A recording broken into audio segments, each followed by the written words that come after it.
And just like that, the reunion of Guy 2.0 5.6 is back.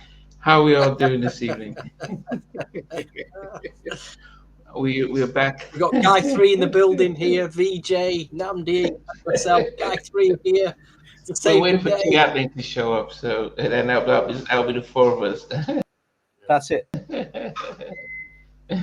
All good, man. Yes. I'm really excited about. I was looking forward to this. Okay, we've got Bobby Brown in town. Finally, we got the fourth Blackstreet member. Here he is. The fourth Blackstreet member. Technical difficulties, man. Technical difficulties. We fixed them. I want to say that you're the only one, but I had to restart the system as well. I don't know what happened. Yeah, crazy. It makes me feel better though. Okay.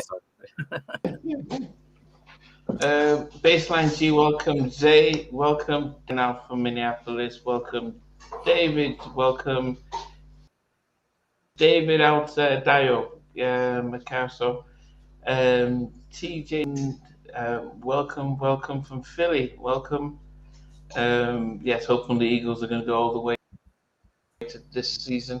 Anyway, how are we all doing this week, guys? Good. I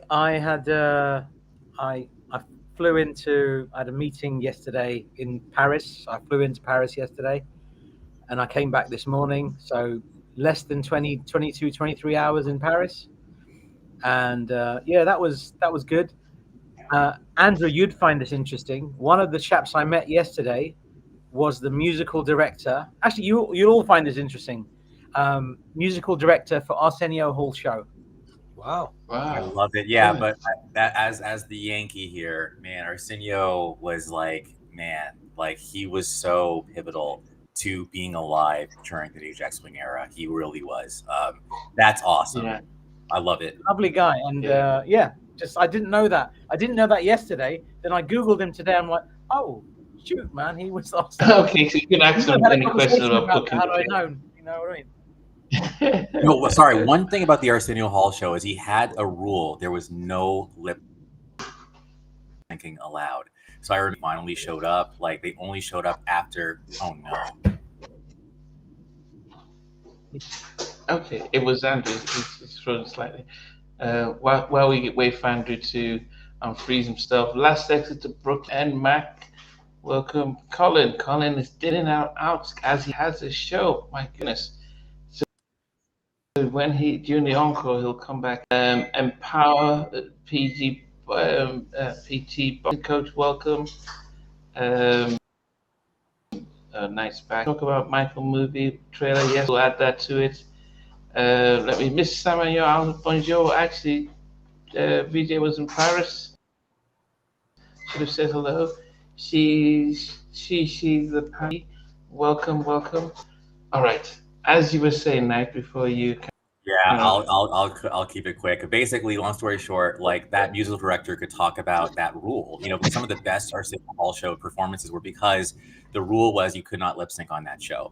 And Milli Vanilli didn't even show up until after they were outed. But I mean, yeah, Arsenio was something special. And I think the fact that you had to perform live, I think is a big part of why his performances were so good. That's it. Yeah. Goodness, Troop killed it. The performances, then they had everything in there. Wow. Okay. We've got a lot to cover. We could just start off with what did we make of the Michael Jackson trailer for? It should have come out this year, but technical difficulties, it's now coming out next year. And if it does well, they'll then be able to do part 2. What did you guys? Yeah, they wanted to do up to the trial after winning. You know, the trial before he passed. That was the aim, but then they just had so much stuff, so they just said, okay, let's just do the first part up to, I can't remember now, where the first part is going to. But what did you guys make of just the trailer? I want to hear what Stevie has to say first, because he nodded. He went like that. So he had a He had a head shake. I want to know I'm expecting Empire Strikes Back here. I'm expecting that kind of fun feel, that early 80s feel, look about it. And I was like that fake MJ that's trending all over IG at the moment. He's, fake MJ sat there like, his arms hilarious. Like just watching like this. Oh, fake MJ. So I kind of feel like him. I should do really, but a bit underwhelmed, to be quite honest. Oh, doesn't it feel like the 80s? Have they not done it in that kind of style? That would have been cool. It doesn't. The actual look of it doesn't look 80s. It doesn't feel like Empire Strikes Back to me. Well, Empire Strikes Back did come out in the 80s, so it would be hard to try and replicate that. But you can get the film font, the actual font of the film. Get that right. I actually want to say, I think I know what Stevie's talking about, because when you watch like Rogue One, for example, from the Star Wars, or even Andor, it does have that kind of retro feel, but it's more about also the sets and everything else. So I know what you're talking about. Empire has a beautiful look to it, a sheen. I know what you're talking about. Yeah. Like the MJ Thriller video has a sheen about it. It just is the look about. I just wanted that bit. I mean, I don't, it's hard to get someone looking like him. That's very difficult to do, because obviously he changed so much throughout the 70s and 80s. But at least get the. But then it's a trailer. Listen, I'll wait till I see the whole thing first. I'll wait till I see the whole thing. And it's coming out next May, so they've got a lot of post production, but I think they wanted to at least get the word out and stuff. Jojo Van, welcome. We've got Ezekiel, welcome. Yes, we used to share this on X, but they've put so many roadblocks in, so it's made it much difficult.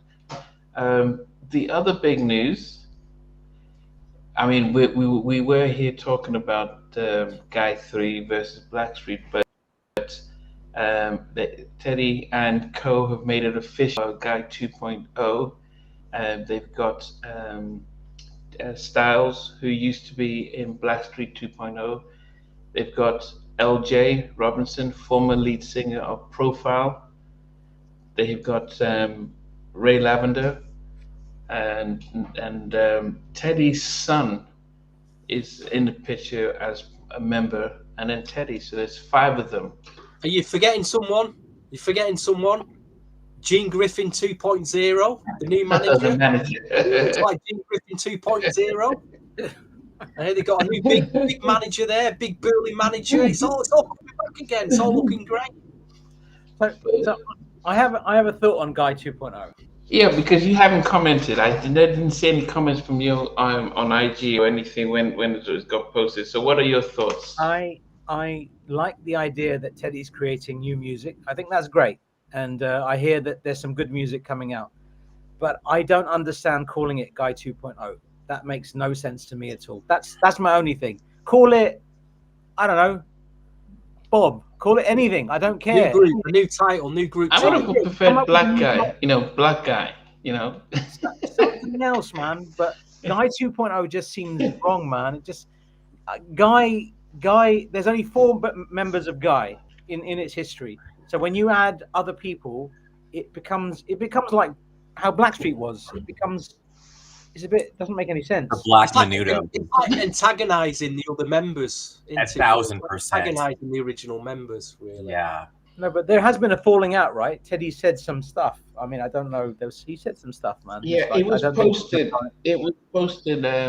Somebody says, why is there no Aaron and Damien, and and this is directed to Teddy, and it appears that he or somebody. Well, it felt like it was written from his perspective about money paid, commitments not made, and it is, and as a result, it's like, I'm going to move on, and get people who are ready. It is not the first time. Call Me Bad is still performing with one of the singers that didn't, he wasn't even the main singer. Is it Mark? It isn't. Look at Shy. You've only got Garfield and half the guys from I can't remember the name now. The guys that were in Lean on Me movie. Riff. Riff, yeah. So 2 or 3 members of Riff and Garfield. So it isn't unusual just to have one sort of find a member and then take the brand and continue like And that.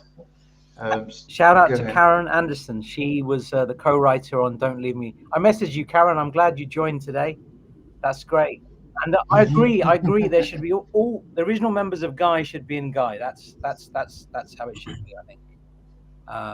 But I love the idea. So it's not the new music I've got a problem with. It's the name of the brand. I don't get it. Yeah. Yeah. Anyway, Damien is coming on live.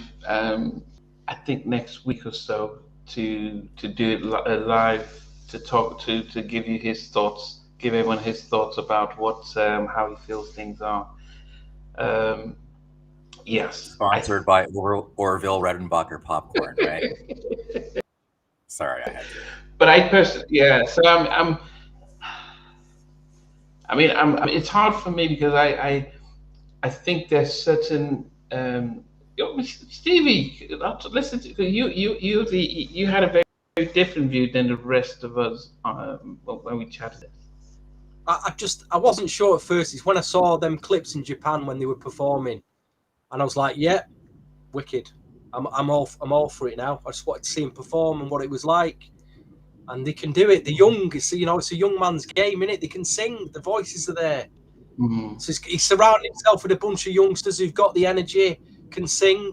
He gets his production magic in there. Why not, eh? Just call it something else. That's all we need. I would have personally, I would have Riley experience. Got the guy that sounds like Michael Jackson, and then he could do all the like what Baby. And I think just what Babyface is doing, singing the hits that he does, not just with Guy or Blackstreet, stuff he did with Hype Camp, Keith Sweat. He has the singers, and he just does a Teddy Riley experience featuring, and Teddy Riley and Friends or something like that. Well, isn't it Man, called? it is called. You named the group. Oh, it should be called TRX. I think that has a catch to it. TRX, like 3 names, and it's just kind of like TR, the unknown. You could do so much with that platform. TRX, baby, what's up? And it's also almost like even the X, the X could mean so many things. Like I'm X Guy, I'm X Blackstreet, I'm Malcolm X, whatever. Yeah. Teddy, if you're watching or anyone affiliated with Teddy, listen to what Andrew's just said there. Let's take that on board. If that works a treat. Yeah, but he had that branding before, right? It was called TRX. There was something. And TRX is even like a workout machine, I believe. It's like if you go to the gym, there's a TRX machine. I mean, there's so many. You got to think about the platforms. You got to think about the marketing. The marketing part of me is coming out now. But that's what I'm saying. Like that. Anyway, here's what I'll say really quickly. I just have to say this really quick. I'm all for progress. I really am. But I think the trick to progress is how do you move forward without disrespecting the past? And I feel like so many people feel like to move forward, you have to somehow shit all over what happened before. And that's so not necessary. And if anything, I think it's counterproductive because there's people you're dragging it along with you, aren't you? You're dragging all that animosity that's been going on for years. Gotta give love to the past and move forward to the future. That future, like the song, like the album, like just do that, man. Honor your past and move forward to the present. I think that's the trick. And yeah, that's all I got to say. I can say more, but I'll keep it. And I was trying to remember the name of the group. I think David's just mentioned Adidas. Adidas was the group that he had before, and he had TRX. He had TRX something at the time as well. And I don't know what happened to Adidas. I think did they have 1 or 2 songs out? Did they have 2 tracks out or something? I don't know, man. What happened to that group? No, I never heard of that. I never heard of that. He had, I think, 3, 4 or 5 vocalists, something like that, in a group, new group. Teddy Riley had a new group. And it's as Andrew said, progress is good, but be respectful of the past. That's you've summed it up. That sentence is it, Andrew. That's. Can I say something really quick? Yeah. I love looking at comments, and someone said love online is at least so bad it's good, and I just have to get into it. Bring it into it together with the AOL intro. It's got the AOL intro at the beginning, hasn't it? Or what's that? There, that sound. Yeah. Well. Let's talk about the 2 albums, because which I'm trying to remember now. finally came out. Correct. And there was so much. I mean, it had its promotion states. BET had Teddy Riley, the man behind the music, so he was looking back at his past and his success, and then looking forward to the release of the. Finally, they had kids in a booth singing, "Can you tell me how to get to Blackstreet?" So that was supposed to be the intro, and they showed some of the making stuff with Janet. So it felt like, oh man, they're gonna go from another level. If they already had another level, they're gonna take it further. And it was, goodness, for me, I had to with the very first single. It just became very overwhelming for me. I think they spent over $1 million video, and Wow. it was probably, and that's what killed them, because they overspent $1 million for that. It was one of the worst videos for me, because I couldn't see. It was just, you could see Teddy's face, you could see Janet's face, but they didn't use her and her dancing stuff. He didn't, just like No Diggity was like see you and access you. And then what was the point of having Eve and Ja Rule on there? And so for me, that it didn't hit. The song, I have a very different take on the song when we do our list, but at that time it was so disappointing. And when I got the album the second it was released, and I was like, "Oh goodness, what a and I don't know how much being Mark Middleton leave also killed the momentum, because it was like, what, they changed the member again? So I mean, I've started. Normally I'm always last here, but there was one of my somebody that normally sends in a list. They submit a list normally. This was I found this very funny today. So he said, I know Guy 3, I like it. I never listened to Finally, couldn't get into it. And I thought Level 2, words to the effect of Level 2 was far superior to Finally. And I was like, what? And I just couldn't believe it said that. It was like, I was finished. I was like, done. It's like, that sums up this contest a little bit, but it doesn't, because listening to this album finally again, there's some good music on here. There is. I don't care what my thought was 26 years ago, but there's some good bits on here. Stevie. I'll jump. Okay, go ahead. Mike. Okay, so I'm 1,000% with you. I think that when Blackstreet switched up for the second album and you got rid of Dave Hollister and Levi Little, I was worried. But then Mark Middleton came in there and just kind of put his stamp. Like his section of No Diggity and Don't Leave Me, it's his voice really kind of carrying that song. So to get rid of Mark, I already felt like, oh, this sounds different. So I do think the departure of Mark had a big impact actually on the group, because then the group stopped feeling like a real group and more like, I kept seeing the term Black Menudo in Vibe magazine. Vibe was what I always read. It's just musical chairs, man. And it's more than just the music. It's about the people in the group, which is why groups like New Edition and Boyz II Men, I think, have those strong fan bases, because it's not just about the songs. It's about actually attaching to each member and the flavor they bring to the whole gumbo, if you will. So I just wanted to like double tap on that, because I agree with you completely, Namdi. Yeah, good point. I just realised both albums came out in the same year, 1999. Out of all the years in the 90s. Sorry, what's that, Namdi? No, I think he was. Guy came out. I think the Dancing came out. I think January of 9th. Like 6 months, 4 months, 5, 6 months. So they would have been done. They would have been done in.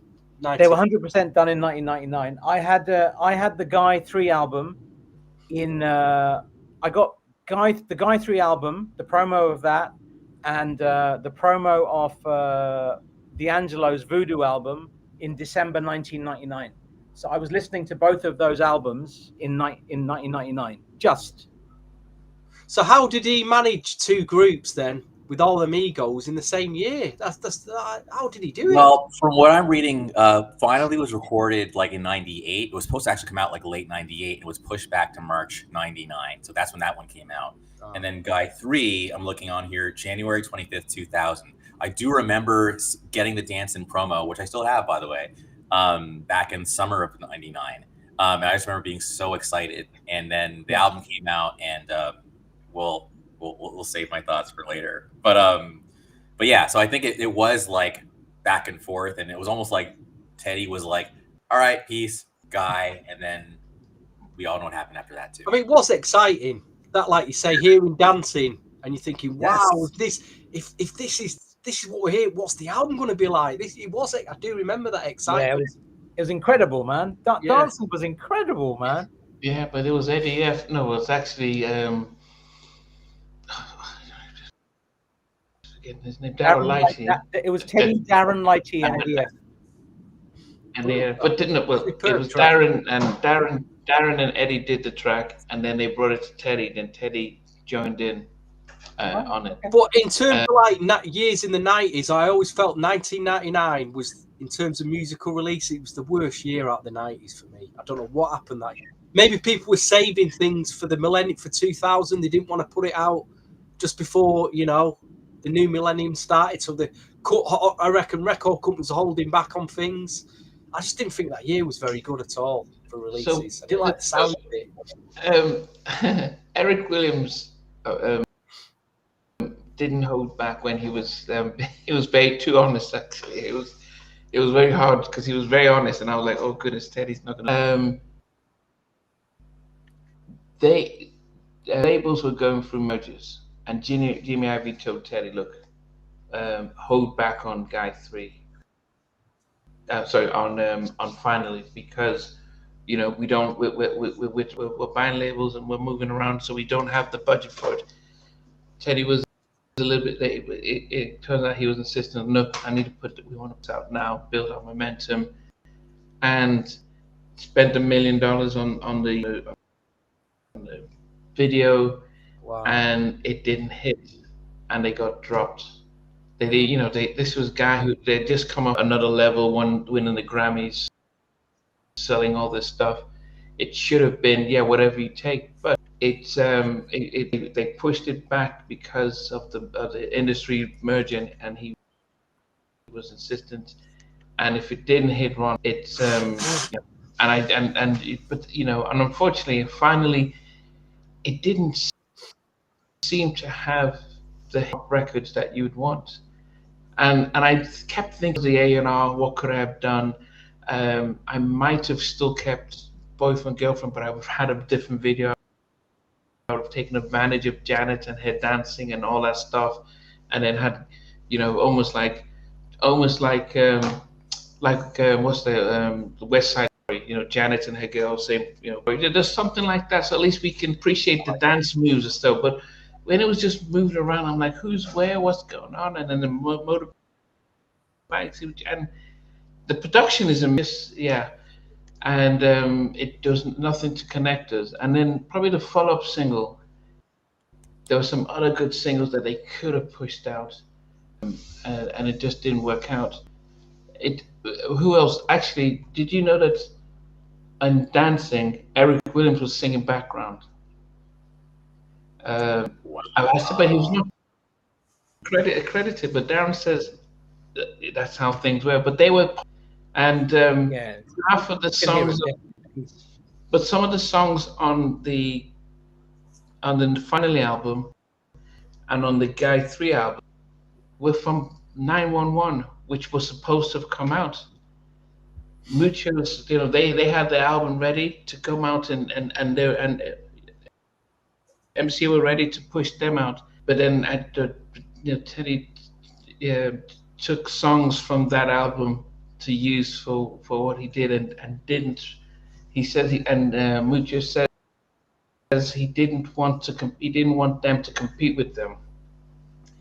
So I wonder if 911 had come out in 1997, 98, would it have been received much better? 911. Sorry. Go. The pressure. 911 was is a close to flawless album. That is an incredible album. It is insanely good. There's no reason, from a musical point of view, that album shouldn't have come out. There's other reasons why it didn't come out, but I'm going to leave that. But it should have come out. 911 should have come out. It was an incredible album. It's nice to see that those songs were reincarnated and made their way into these two projects. But the original with Diesel, Rob, Mucho. Did we? When did we find out about that 911 stuff? Because I don't remember when Guy released this album, but I don't remember knowing about that. Had you heard "Spend Time" 911? It was after one. It was years after, into the early to mid 2000s. That information became apparent. Really, we just didn't know then. Yeah, Mucho has said that they stripped the album and be re-recorded. Like Misery, the Diesel's original version, far away is what was on the Blackstreet album. Even Rescue Me, Call Me 911. That was from the Pressure album. And Diesel's, I think, Ike version was much better than Aaron's version. I think Aaron has done a start. Like I said, we didn't know at that time when Guy released this. We didn't know that. We didn't have that information then. No. We didn't know. That's fair, Stevie. But now that you've heard 911's album, even if you heard it today, you can listen to it. You know that it's better than Of course, yeah. Yeah, it's just a different planet, isn't it? So what I was going to say really quick was number one, Sauvignon, I hope I'm saying his name correctly, or their name correctly. How 99, it was all about Timbaland and everything else. So the sound had changed, number one. But then number two, David Yarden says something really interesting. And I totally thought this. And that is, he said, finally lost Jay-Z and Mary J. Blige features. And to me, it clicked immediately because Beanie Siegel is on I Got What You On versus what you're on versus what you want. Like anyway, Beanie Siegel's on there and it sounds like Jay on there. And on Drama, it sounds like Mary, but I feel like whoever they got to come in was almost to like replace losing those features. So I think Ja Rule on there was just trying to have like the hidden artists in that time frame to kind of raise the profile. But I think at that time, Ja Rule and Eve were not that huge just yet. They were months from blowing up.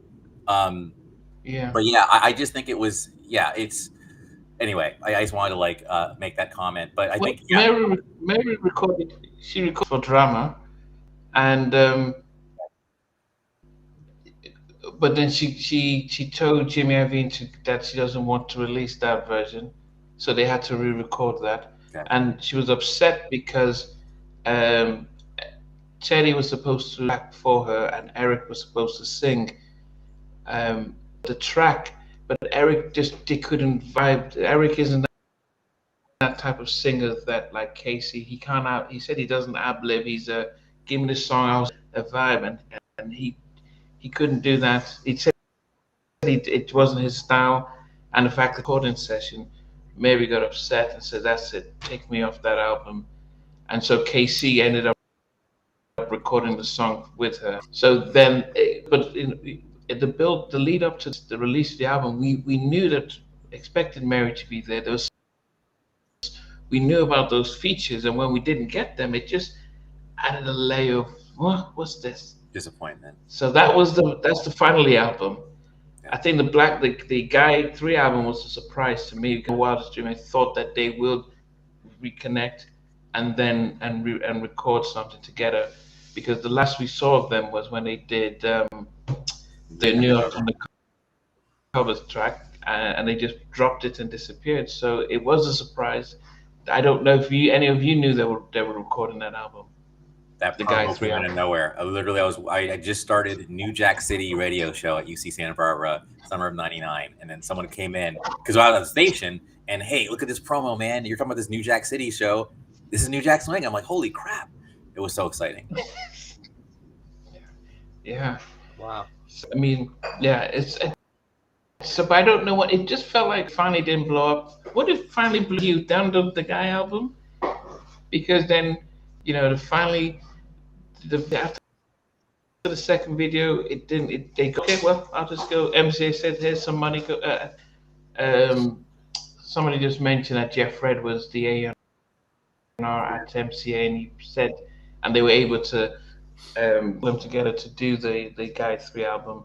And Mucho mentioned they went to the Bahamas to record, but there's still some tension with them while they were recording and stuff during the recording process.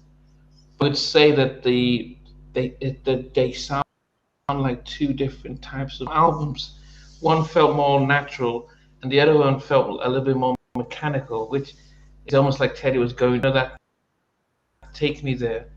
It felt like he was going for this, relying on the drums, but very much influenced by what Timbaland did, help him do for I Get So Lonely remix.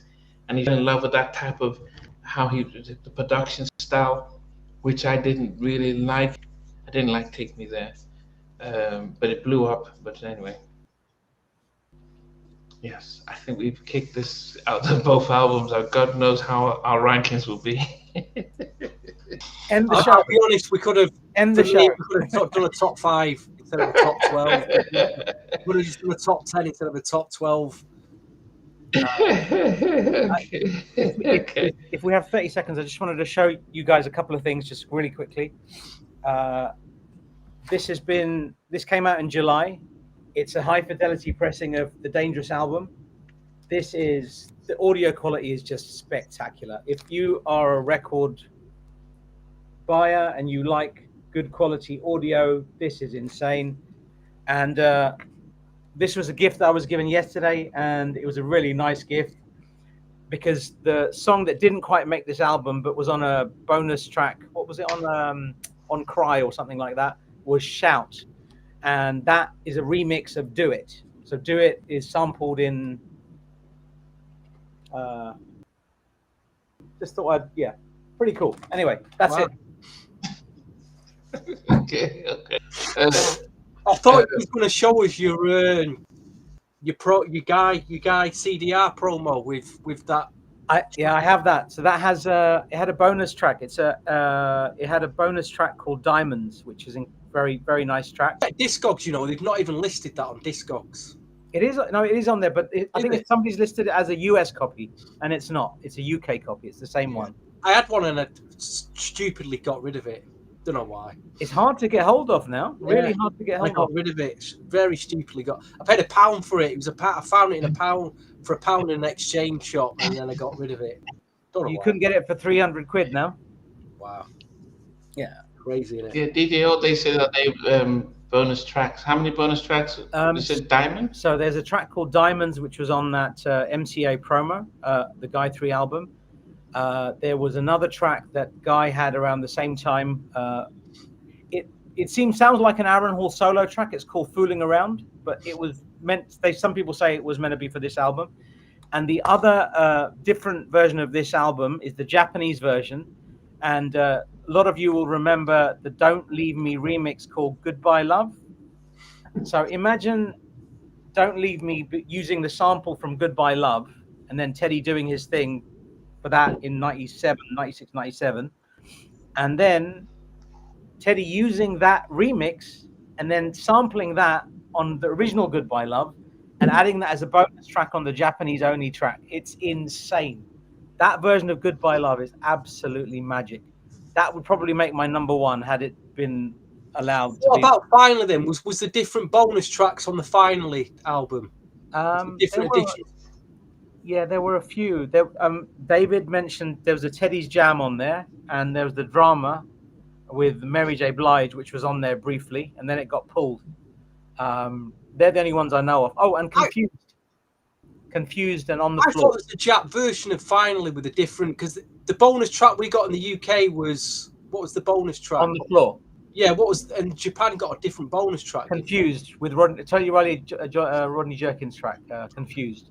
Right. That would have made my top 2 as well. So Don't Leave Me remix by Guy, Goodbye Love. That would have made my number 1. On the Floor sounds terrible now. Sounded all right back then. I listened to it again. I was like, oh, dearie me, sounds terrible. Yeah, just hasn't aged well at all. Anyway.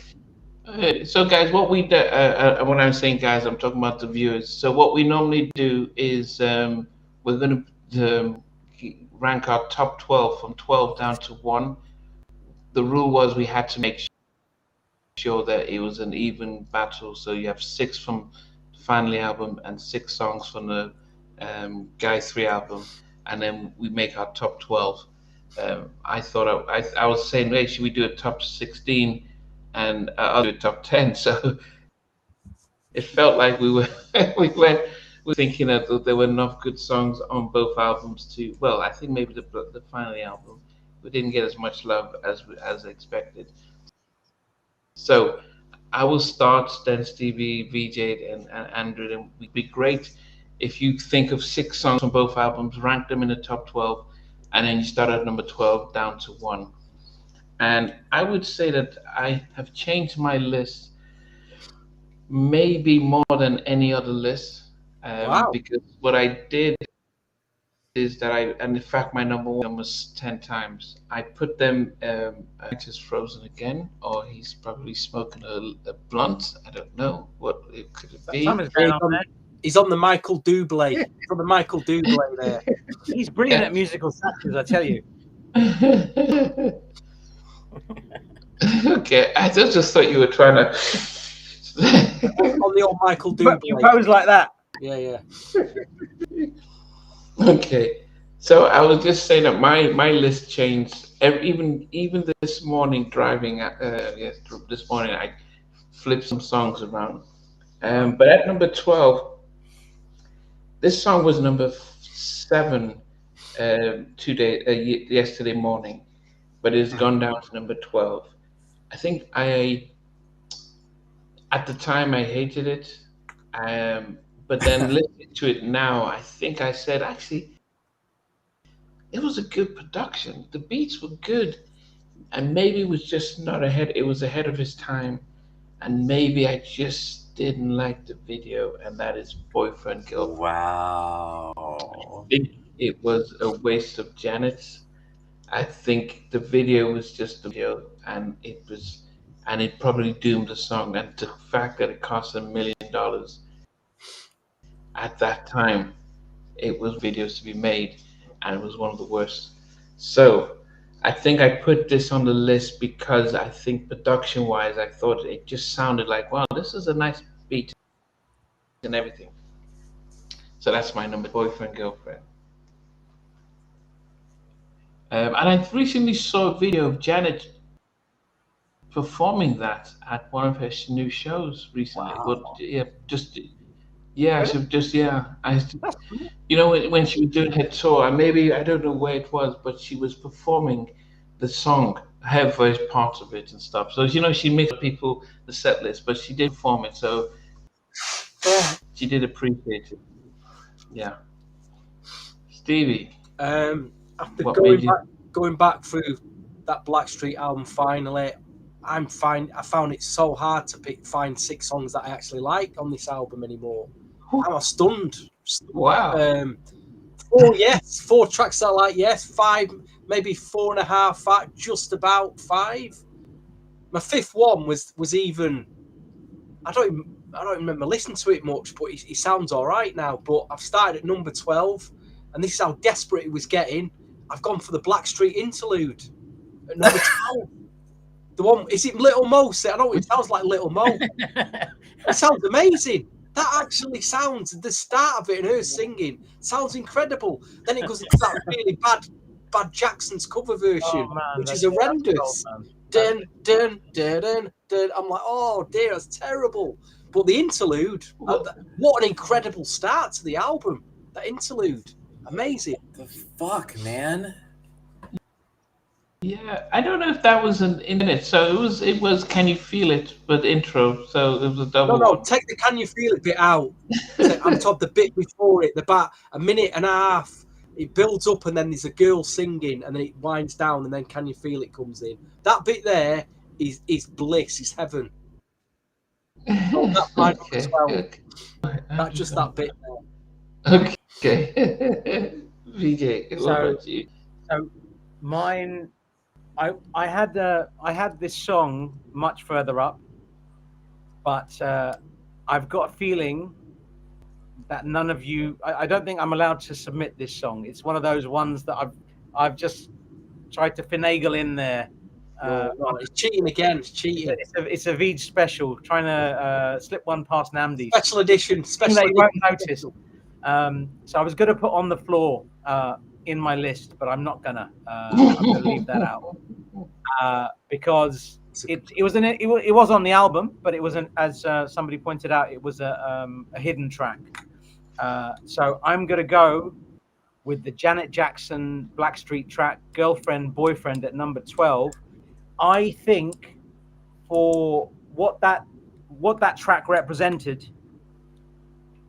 Janet Jackson and Blackstreet and Teddy Riley at that moment in time, it should have been massive. It should have been, and I don't think the song lived up to that level of expectation. It's not a bad song, don't get me wrong. It's a decent song, but the creators of that song warranted a bigger track, and I don't think that was it. So unfortunately, the Casey and Sunshine Band sampled "I Get Lifted" track is at number 12 for me.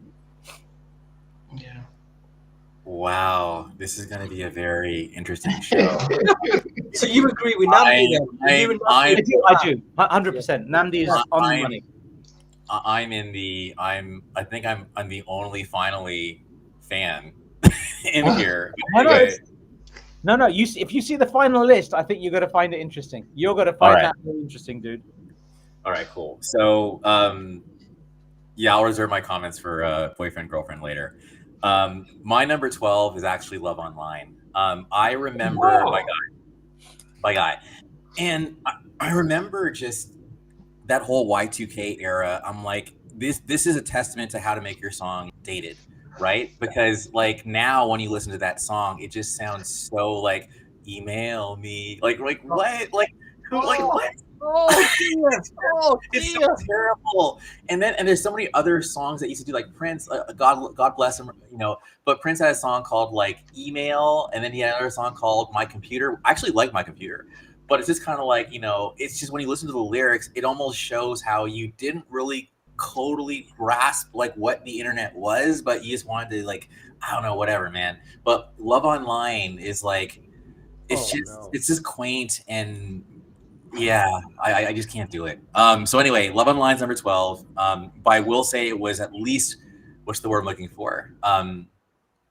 Forward thinking, because now so many people do date online through dating apps. But I don't think even dating apps existed at that point. It was just kind of like, what's your email address? Can I email you? Like, so anyway, on a Saturday night, sitting on the computer on a Saturday night, dude. You're like, Saturday night, like, like it's just. Anyways, all right. So that's that. But I think what you said there, I think Love Online was an interesting song because, and I can talk about it now because it definitely didn't make my list anywhere. But with that in mind, I think it was indicative of the time. It seems very sweet and innocent now, if you know what I mean. Like it seems like, oh, let's make a song about online dating. It was so sweet in 99, 2000. You know what I mean? And I kind of thought that was cool at the time. It was a Damien track, and hearing him on the lead vocals, I thought was very cool. And it's not a bad song at all. It's not a bad song at all. It made my list. Strangely, it's ahead of its time, but it's cringe at the same time. It was ahead of it. I liked it back then. I did. Yeah. Listen to it. Me too. Definitely, 100%. Listen to it now. I'm like, I was just cringing. I'm like, I can't do it. I just cannot do it. So I just looked and saw that Boyfriend Girlfriend is the 29th most expensive music video of all time. What? It's the estimate now is 2.8 million. So there were two videos that came out at that time. One was $1 million, and another one was $2 million. They came out at the same time. At the time when it came out, it was 1.5 million in 1999. 1.5 million. So they didn't. That was the big thing. They used 3D graphics. You invest in such a rubbish video. They didn't utilize the biggest asset, which was Janet Jackson. Show her dancing with her dancers and performing, and then Janet fans are watching Janet, but she was barely in there. Take away the rappers and just do more of that stuff. Anyway, let me go back to number 11 for me. I think the remix versions of this song were so much better, and I'm thinking, why didn't they just do that one? And that is About You from the Finally album. And if I got, I didn't get the CD, but I got the single, but I got the Japanese promo, and they had two different versions. They had a Quiet Storm mix, and then they had the one that All I Do, Steve's version of it, and it was very much upbeat and party stuff. And I'm like, this is so much better than what they put out. And if they had put this out, it would have jumped to it. And so sometimes I don't understand this sense of save it for the remix, because if the remix is better than the original, then put the remix out. As Father MC said, they did over 70 versions of Do For You, and then they just got and Mary was on one of the remixes, and that became the lead single. But it was supposed to be Dave Hollister instead doing Mary was on the remix, and they put that version out, and the rest is history. Should have done that with this song, but on the album I did like it a little bit. So at number 11. Wow, he's two big hits already, old Namdi. Big hits, man. Yeah, David was saying the Finally remixes were much better than the album version, and for me that wasn't. Was there a remix of Girlfriend Boyfriend? Oh, some incredible mixes. They were great. Really? Better than the original? Find them? Didn't you mind? Did you not like them? I remember getting them, but I didn't listen to them much. But better than the original for me. I need to go back and listen. The Grand Jury mixes. Who is it? Gerald Bailey-Joe and Victor Merritt did the remixes. I think they were better than the original. Well, guess what? Number 11. I picked another Blackstreet song. I really struggled again. This is a song that I just didn't really listen to back then, but it actually sounds all right now. It has because it's a mellow track. It's kind of stood the test of time a bit better. And I've gone for I'm Sorry at number 11. Well, I admit, I just didn't listen to it a lot back then, but it sounds all right now. And like you say, 12 and 11, we could have wiped it off for me. We could have started at number 10, but we started at 12, and so be it. But I'm Sorry, just to fill up the chart, has made my number 11. Nice track. It is a nice track. It's a solid track. I think vocally it's really good. That's what got it for me. So my number 11, as I said just a little while ago, it was used in Michael Jackson's Shout. I don't think it's a particularly great song, but I like it. There is something that works really well about it. There's something about the hypnotic nature of its beat, and it works. M. Mac is hilarious. All right, go ahead.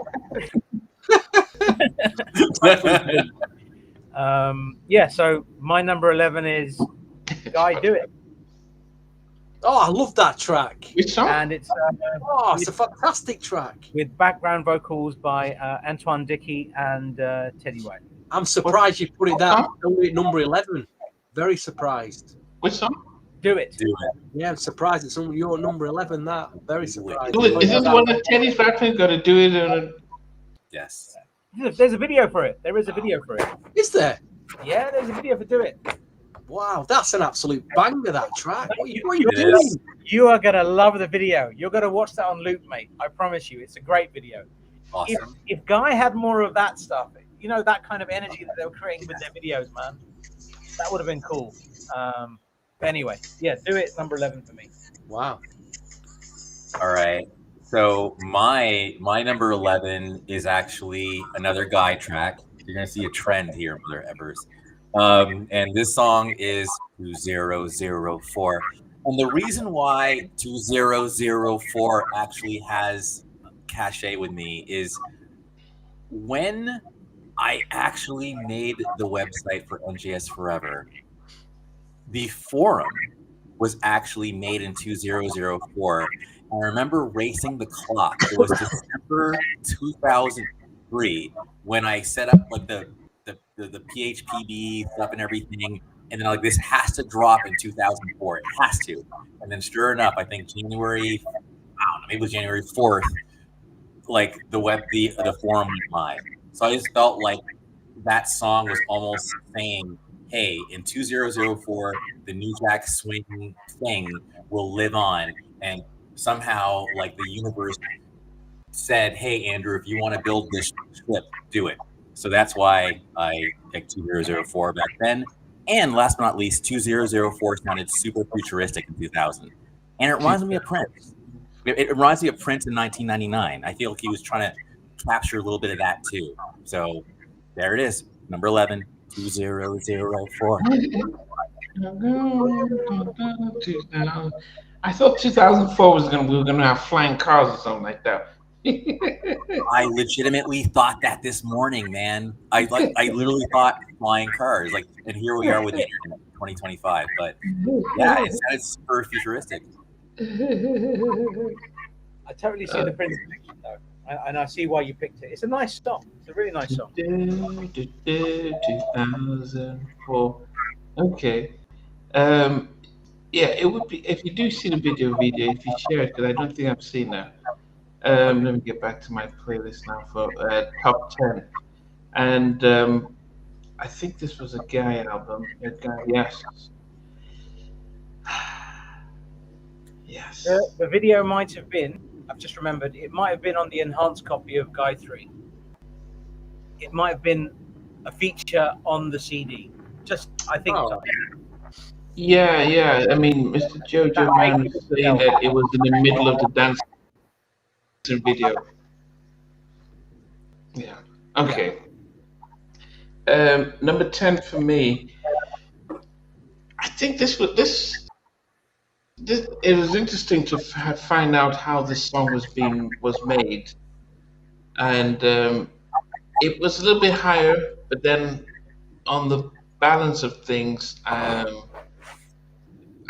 came down slightly. And it's an autobiography song. Why you want to keep me from my baby?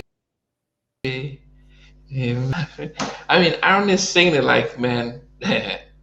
It's true, but I'm surprised he didn't write it. I thought he wrote this because it sounded like he was properly singing. Tony Rich, but I was right? so Tony sad. Rich. Yeah, Tony Rich. Yeah, so Tony said that Teddy had the hook and the music, the chorus, like the chorus and the music, and said Tony write the lyrics. So Tony wrote all the lyrics, but Teddy keep him for my baby and the whole music. So that he wrote to it. When the video came out on BET and I was watching it, and I saw Aaron pulling in by himself, I'm thinking, where's Teddy?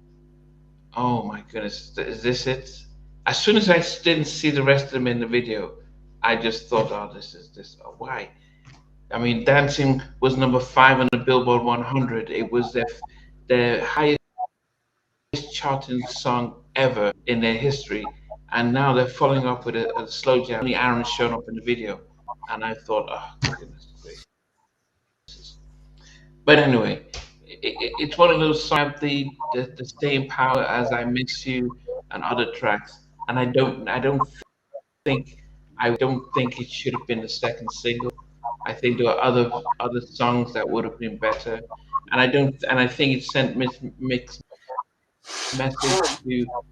Maybe there was some dance. I don't know if it was the kind of song that really was going to be an enduring hit based on the subject matter and stuff. So Why You Want to Keep It For My Baby is number 10 for me. If I may jump in, Namdi, that's exactly it. I think that the subject matter is what killed the song. Because I literally thought to myself, well, a couple things.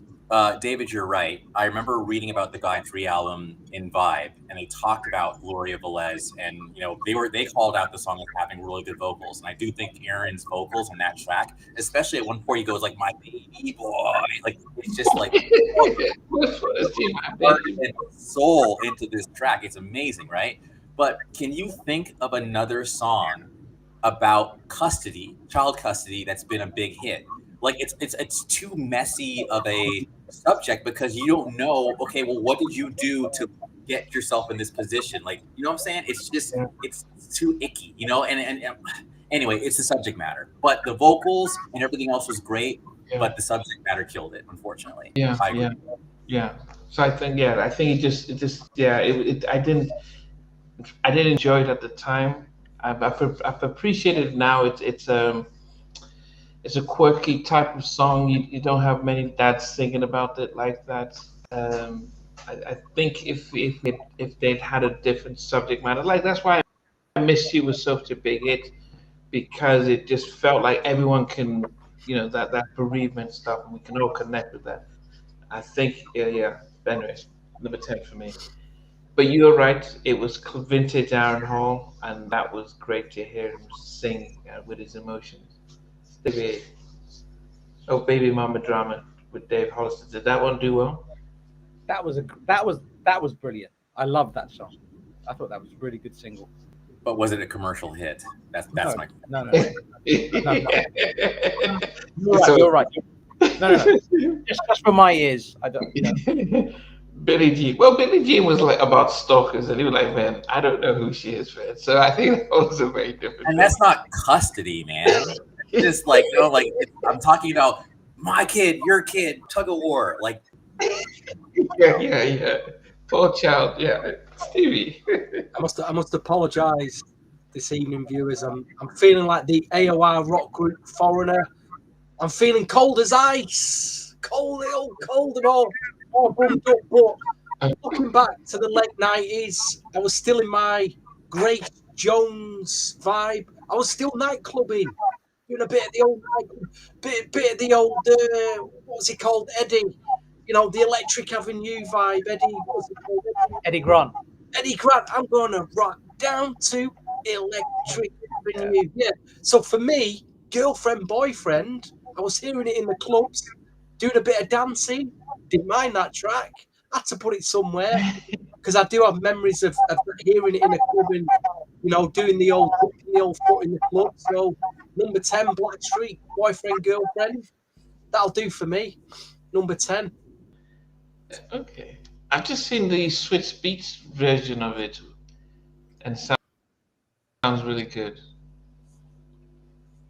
Wasn't quite Let's Get Down to Electric Avenue, but I'll take it. Girlfriend. Diddle-a-da. It felt like a fast nursery rhyme, didn't it? Diddle-a-da. Diddle-a-da. Diddle-a-da. Ba-ba-ba-ba. But I mean, yeah, that melody, that thing, it does stick in your head. It does stick in your head. I mean, it would have been better with a lot of rappers on it because they'd have murdered that 16-bar raps all the way through that. Diddle-a-da. Oh, that's in all of our heads now, Stevie. Thank you so much for that little addition. We're not going to forget it now.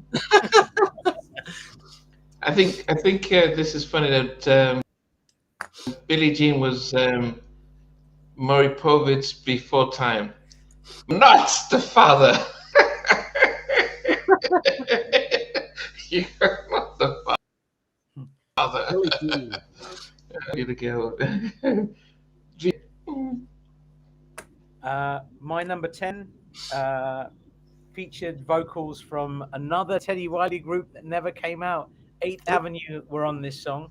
8th Avenue were signed to Little Man, and they had some songs called, what did they have? Tears of My Shadow was one song. I'll Be Good to You.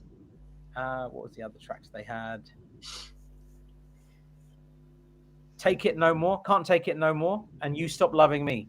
And the song is an album or what? No, there was an album that didn't come out. So 8th Avenue did an album on Little Man. Teddy Riley had produced it. It just never came out. How is it? Who knows why they create this music and then just let it sit on the shelves for nobody to ever listen to? Who knows what the logic is there? That's like going back to our boxes of long lost CDRs that we'd make back then, VJ. Yeah, loads. Yeah, exactly. So my number 10, and this is in no way an indictment of the song. This is a very, very good song. It's Blackstreet, I'm Sorry. So that's my number 10. I didn't know it featured vocals from 8th Avenue. You've come out with a Dropping the knowledge there. Dropping the knowledge. It is interesting. It is interesting. Yeah, it is. It is. They were on a Teddy Wiley track that was released. That's crazy. Wow. Okay.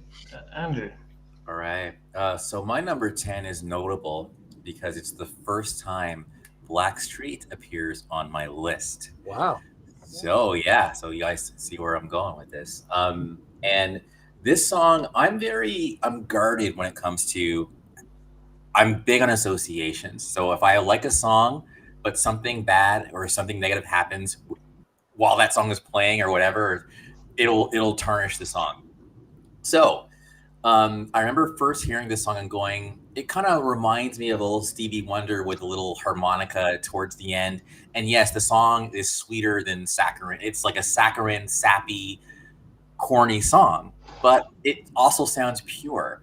And the song was called A Rush.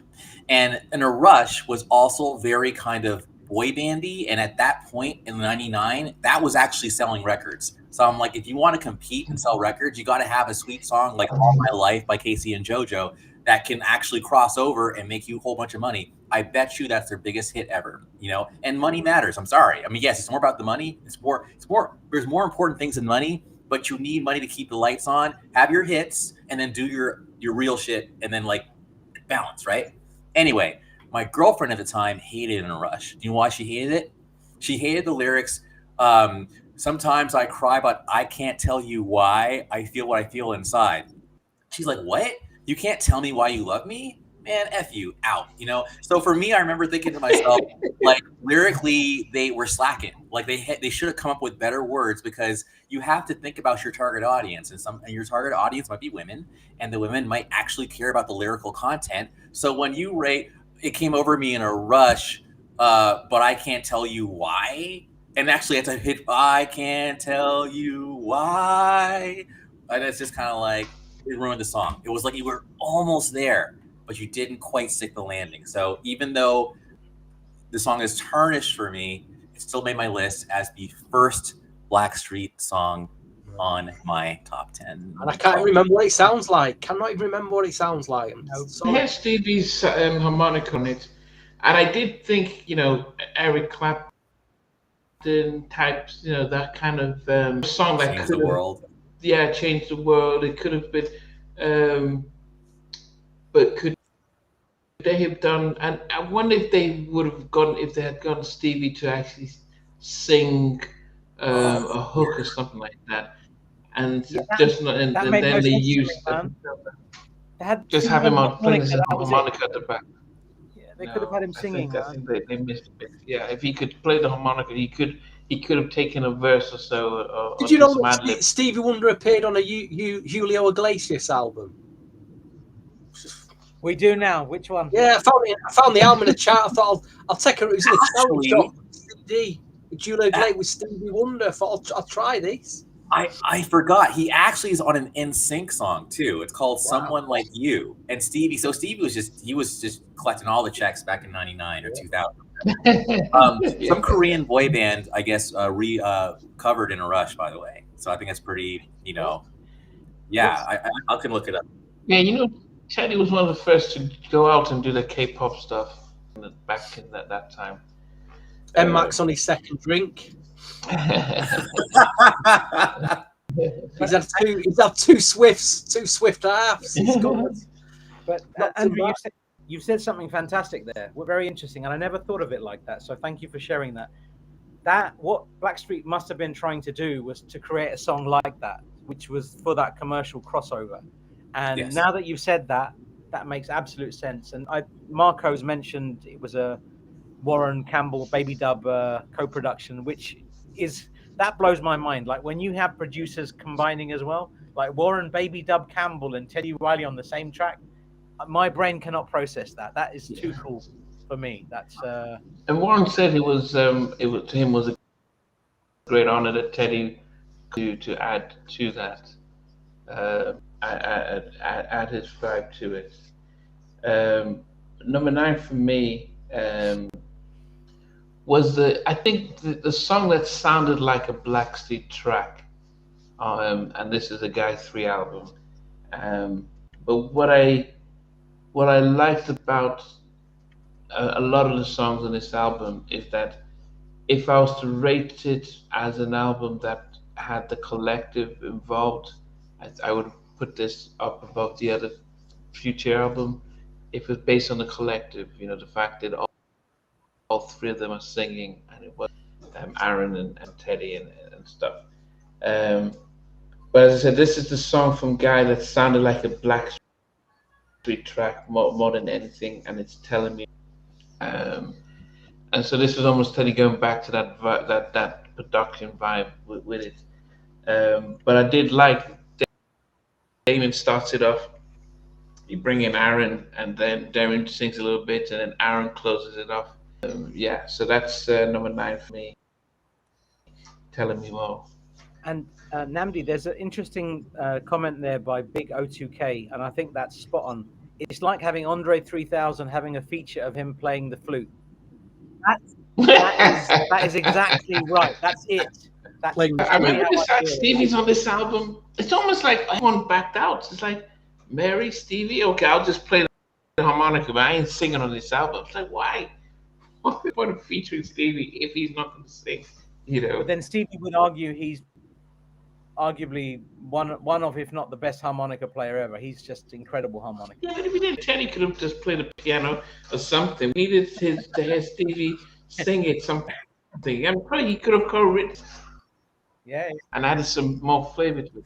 I mean, think about the Black. He had Leon Silvers III to bring in, credibility with the writing and co-production. You had good point. That whole vibe in there, and then with, in some of these tracks, it was just, I don't know what. It almost felt like they rushed it out. I don't know why. Yeah. They had 2 years from another. Anyway, everyone else is And at this point in time, Neptunes had left because they were like, he had production record deals for them to be released, and he put Queen Pen first. She jumped the queue, and so everyone else got pushed back. So put in who's the boy? Little kid. Mark Miller. David Miller. Then he wanted to push not a button. And that video was all Puffy inspired suits, and it just was like, what's going on? So he pushed those three ahead of Tammy Lucas and the Neptunes and 911. So they jumped the queue, and when they didn't fall, But anyway, I don't want to get into trouble before Guy 2.0 decide not to come on the show. Okay, who's next? Number 9 for me is my first entry from Guy. Originally, it was going to be Love Online, and then I looked at which Guy track had not made it, and I thought, I can't leave that Guy track out for Love Online, even though I did like that track back then, and it does sound really cheesy now. I couldn't leave Teddy's Jam 3 out. It wasn't as innovative as the first two, but I still like it. It's still like a tribute to Roger. It's got the vocoder in. It's not as good as the other two, but I still played it a lot back then. I still don't mind it. And it's the back end of my chart. So, Guy, Teddy's Jam 3, continuing the tradition, is there for me. It's made my chart anyway. Respectable 9. Yeah, so it's nice. It's nice that you've included it, because I couldn't listen to it back then, man. Same. I couldn't do it. Think about it. Think about it, right? You had Guy Teddy's Jam off the first album. Oh my God, how good was that song? I know. And every mix of that, insane. And then Teddy followed it up 2 years later or so with Teddy's Jam 2, and he's just taken it to another level. Yeah, he did. Unintended. And then Teddy's Jam 3, it's just it felt like 2 lazy samples. But then I heard that this week, and I agree with what you said. I know what you mean. It sounds okay. It sounds better to me in 2025 than it did when it came out, because I hated that song when it came out. I will. In my head, I didn't get it. Yeah. Which is the best Teddy's Jam for you guys? Ooh. Yeah, two's incredible. Get out of my face. Get out of my face. My favorite one. Two's my favorite one. And they came out, it was good, right? It's so good. Was it 4? Yeah, there was a Teddy Jam 4 on something. What was it on? I can't remember what it was. It was. Don't tell me it was on the. Was it on the Black Rock one? No, Teddy Jam 4. Where did it come out? I think maybe these guys can remember. I can't remember where we heard it, but it was bad. That was Teddy Jam 3 is amazing compared to Teddy Jam 4. I'll just say that as well. It's like you got the movie Jaws. You got Jaws 1, which is a classic. Then you got Jaws 2, which is really, really good. And then you get Jaws 3, and you're like, what is going on? Jaws 3, and then Jaws 4. Oh my gosh, Jaws 4. Jaws 4, dearie me. What a shocker. He said it was this one to Aaron and Chauncey. Did you? I can't remember. Was that on Black Rock then? Okay. Okay. Yeah, Emma is hilarious with that Beverly Hills 3 comment. That is just so funny, man. That's too funny, man. Oh man. Crying. It was just a repeat. Okay. Okay. Go ahead, read it. We are going to get, with this guy 2.0, we are going to get a Teddy's Jam 4 or 5. Then aren't we? We're going to get one, surely. But yeah. Let's see. Hopefully, Teddy can do it. He's got it in his head. Tap into proper Teddy, man. My number 9 is Someday, and I think it's an interesting song. Firstly, I love the way that this song feels. It has the great vocals. It has fantastic vocals by Aaron. You got Teddy doing his thing. Incredible production. And this is one of the songs that actually feels like a Guy song, if that makes sense. Because a lot of this album felt like it was trying to fit into the time. And Someday wasn't like that. And obviously, co-written by Donny Hathaway. Fantastic. I really like Someday. Really good. Okay. Solid. Yeah. I was going to say, it is the Donny Hathaway track in it. Is it just like... Yes. Yeah. Not a day. Someday we'll all be free, all that. Like, it was like, it was, I liked it. Funny you mentioned that, by the way, Stevie. Now I gotta say it. My first 3 Amazon reviews ever. First one was 1999. It was Janet Jackson's, it was like the remix album from Control. Second one was Donny Hathaway's Greatest Hits. And the third was Guy 3. So anyway, you're taking me back. It was like January 2000. All right. So my number 9 is a surprising entry, and I apologize profusely to VJ. I turned in an original list, and this song wasn't on there. But I was on one of my walks yesterday, and I'd always skipped it because the thing is, back in 99 and 98, all this Latin stuff was coming out, like where it was like, if you guys remember that song, How Deep Is Your Love? It was the first single from the second Drew Hill album. It was also on the, anyway, I think it was, Rush Hour. Thank you, Rush Hour 2 soundtrack. And so I heard, as soon as I heard that little ding, ding, ding, ding, whatever, I'm like, oh God, skip. But I let it play. Do you miss me, baby? Like, do you drive me crazy? God? And I was just kind of like, this is actually pretty good, right? But it's dated as hell. I mean, it's like, you can't play it now. Like, that is straight up like from then. But as I listened, I issue not. I used to always say Teddy was a trailblazer until about 95, 96. And all of a sudden he started following trends. But somebody copied Teddy. And I realized if you listen to Fiesta by R. Kelly, he totally ripped this from Don't You Miss Me. I listened to Fiesta right afterwards. And I'm like, holy crap, the remix. And I'm like, this is Do You Miss Me? And or Don't You Miss Me? If Don't You Miss Me had Aaron and Damien on that track, that could have been a hit. I'm sorry. Because I feel like Teddy was in his swagger bag. He was in his like, want to get with you / my fantasy. Like, I'm the man, come over with Teddy, and then they're just backing him up. It was pretty good. So it was like off my list. Telling Me No was number 12, but it got bumped off by Don't You Miss Me by Guy. So yeah, man, that was like, and one more thing. every album I think has to have a song that's not like any other, right? So with Janet, it was I guess this song, Son of a Gun. Son of a Gun sounds nothing like the other songs on that album, and Don't You Miss Me sounds nothing like all the other songs. It's almost like what's his name? Cisco could have done it. You know, it sounds the most up to date at the time. All right, thank you for listening. Interesting thing about that song, you had Terrell Phillips on backing vocals. The new vocalist for yes, isn't that fascinating? Like Blackstreet are all over Guy 3. I'm just going to say that. So I got to ask, does Terrell have any? Does Terrell have any like standout moments on Finally? Because I'm trying to like, or is he more of a background singer? You know, he did. I'm Sorry. He was the one. He the lead singer on I'm Sorry. Beautiful. In that case, then I have mad respect for you, Terrell. Okay. And Misery and the Misery interlude. That was him. Okay. And he does have a solo album out. Pretty hard to get hold of now, but because it's hard to distinguish between him and Chauncey. That's why I had a hard time distinguishing who. For me, I'm sorry. I was thinking it might be Chauncey, but if it's Terrell, no, Chauncey. Yeah, Chauncey didn't hit those. Yeah, so those Misery and I'm Sorry was Terrell. Thank you. Yeah, cool.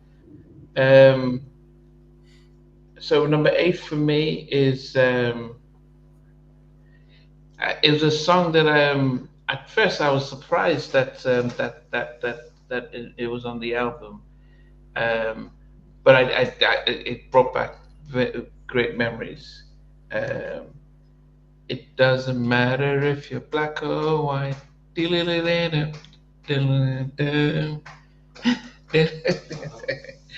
in black and white, but I make love in color.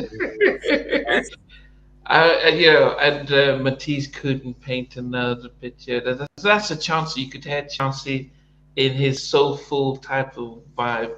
And he won't. He can't hit the heights of Terrell. But I thought it was a nice little vibe, and then you have with Teddy on the on his vocoder with the chorus, and I'm like, okay, this is very nostalgic kind of stuff. So yes, I dream in black and white, but I make love in color.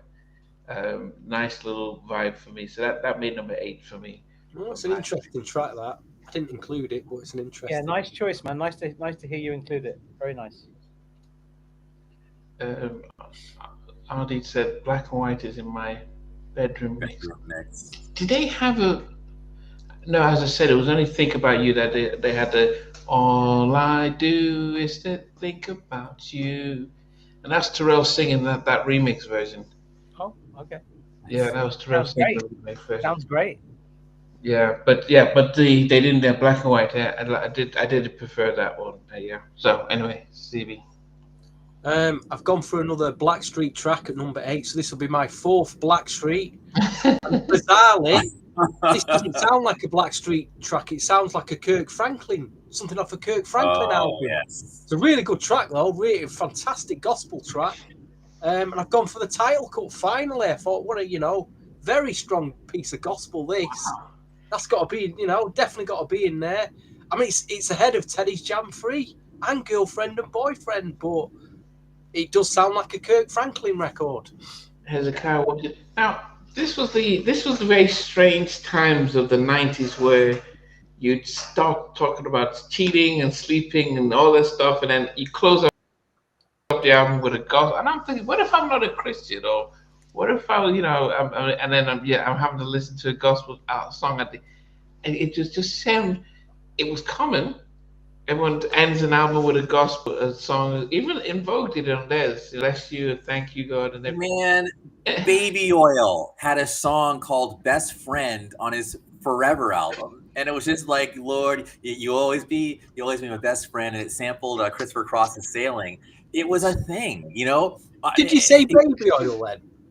No, but he kept that on the dolo. No, I'm playing. No, but for real though, it was like. Have you seen them little skits on IG where I think they got the Meta Ray-Bans on and they go to the supermarket counter and they put some baby oil on the counter and then a cucumber. Have you seen any of them? That's all they're buying, and some magnums, a cucumber, and some baby oil. Well, I feel terrible now, but I didn't want to derail. But I'm just saying, like everybody had a gospel one, and like the Lord is real. Like that was cool, but then it just bad. No.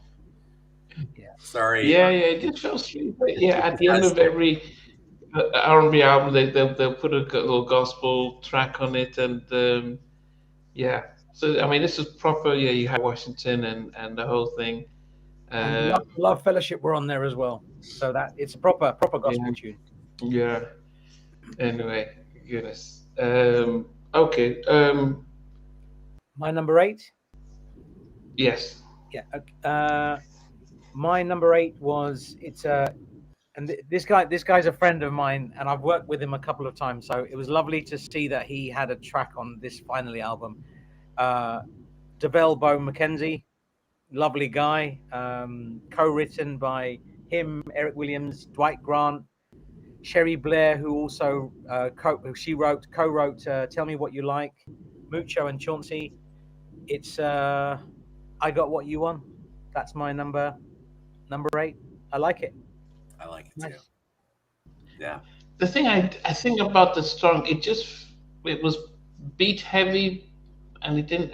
Yeah. Is that what with Beanie Siegel? Yes. Yeah, Beanie Siegel. I was listening to it today, and I thought he sounds so bad. You mentioned it earlier, Namdi. It sounds badly like Jay-Z. Badly. Yeah. A lot Makes like. I could imagine. Yeah. Yeah, as a ghostwriter, but you can tell that Blackstreet featured on his Miami City's Mine. The City Mine. So I can imagine. I'm surprised. Maybe Foxy Brown was supposed to be on Boyfriend Girlfriend because they featured on that stuff. Yeah, so bringing in Eve and Ja Rule, who weren't known or anything like that. Yeah. And that is interesting. You mentioned The City Is Mine. I didn't rate it so much back in the day, but that has grown on me so much. The City Is Mine is amazing. It's a nice chorus. Really lovely song. Really good. And is that Middleton kind of leading on that chorus? I mean, or at least I don't know. But either way, it's a good song. That was the Middleton era, if you will, when they did that song. Yeah, that was him. Yeah. Okay. All right, Andrew. My number 8 is the second appearance by Blackstreet. I'll keep it short because I want to keep the ball rolling. But it is indeed Think About You. I want to say that was on one of the movie soundtracks. Maybe it was The Wood or The Best Man, one of them. But it was a good song. I remember lyrically that passed the vibe test. I remember it was like my girlfriend's younger brother was like, I love that song because when you're really about a girl and like everything you do, you think about her. Like he's like, that's my jam. I'm like, okay, cool. So I feel that's why that song, that might have been like Blackstreet's kind of, no, Deep was probably their last hit, but that was one of their last hits. I would say commercially. Think About You. Yeah. What was it? Wazoo? Oh no, you're playing, right? You said that I started twitching, man. No, it was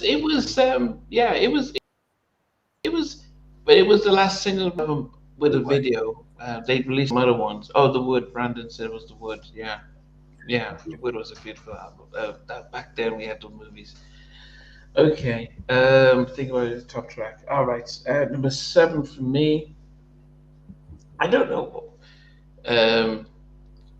If I was to pick the parts of this track that I like, it would have been the second part, and I thought this would. I'd like what he did with the sample. Gotta get with the music, give the people what they want. Can't you feel it? I like the rap in it as well. I like how they just use the can you feel it? Then it just kept going, and his little raps in it, and I can understand what they were rapping about, and I could have seen him doing a nice little video in there with some dances, and then just rising up. I think my only disappointment was I expected the "Can you tell me how to get to Blackstreet," the Sesame Street intro. So when I didn't get that, there was a sense of oh my goodness, what's this new intro? But Can You Feel It? I did like it, and so it made number 7. I moved it around quite a bit, but I did like that part. So that's Can You Feel It at number 7. Nice. I could just see a music video of everyone dancing and just, they could wear their puffy bright lights, yellow suits if they wanted to. But I thought that would have been a good one. No, not too many people agree with that, but hey, that's me.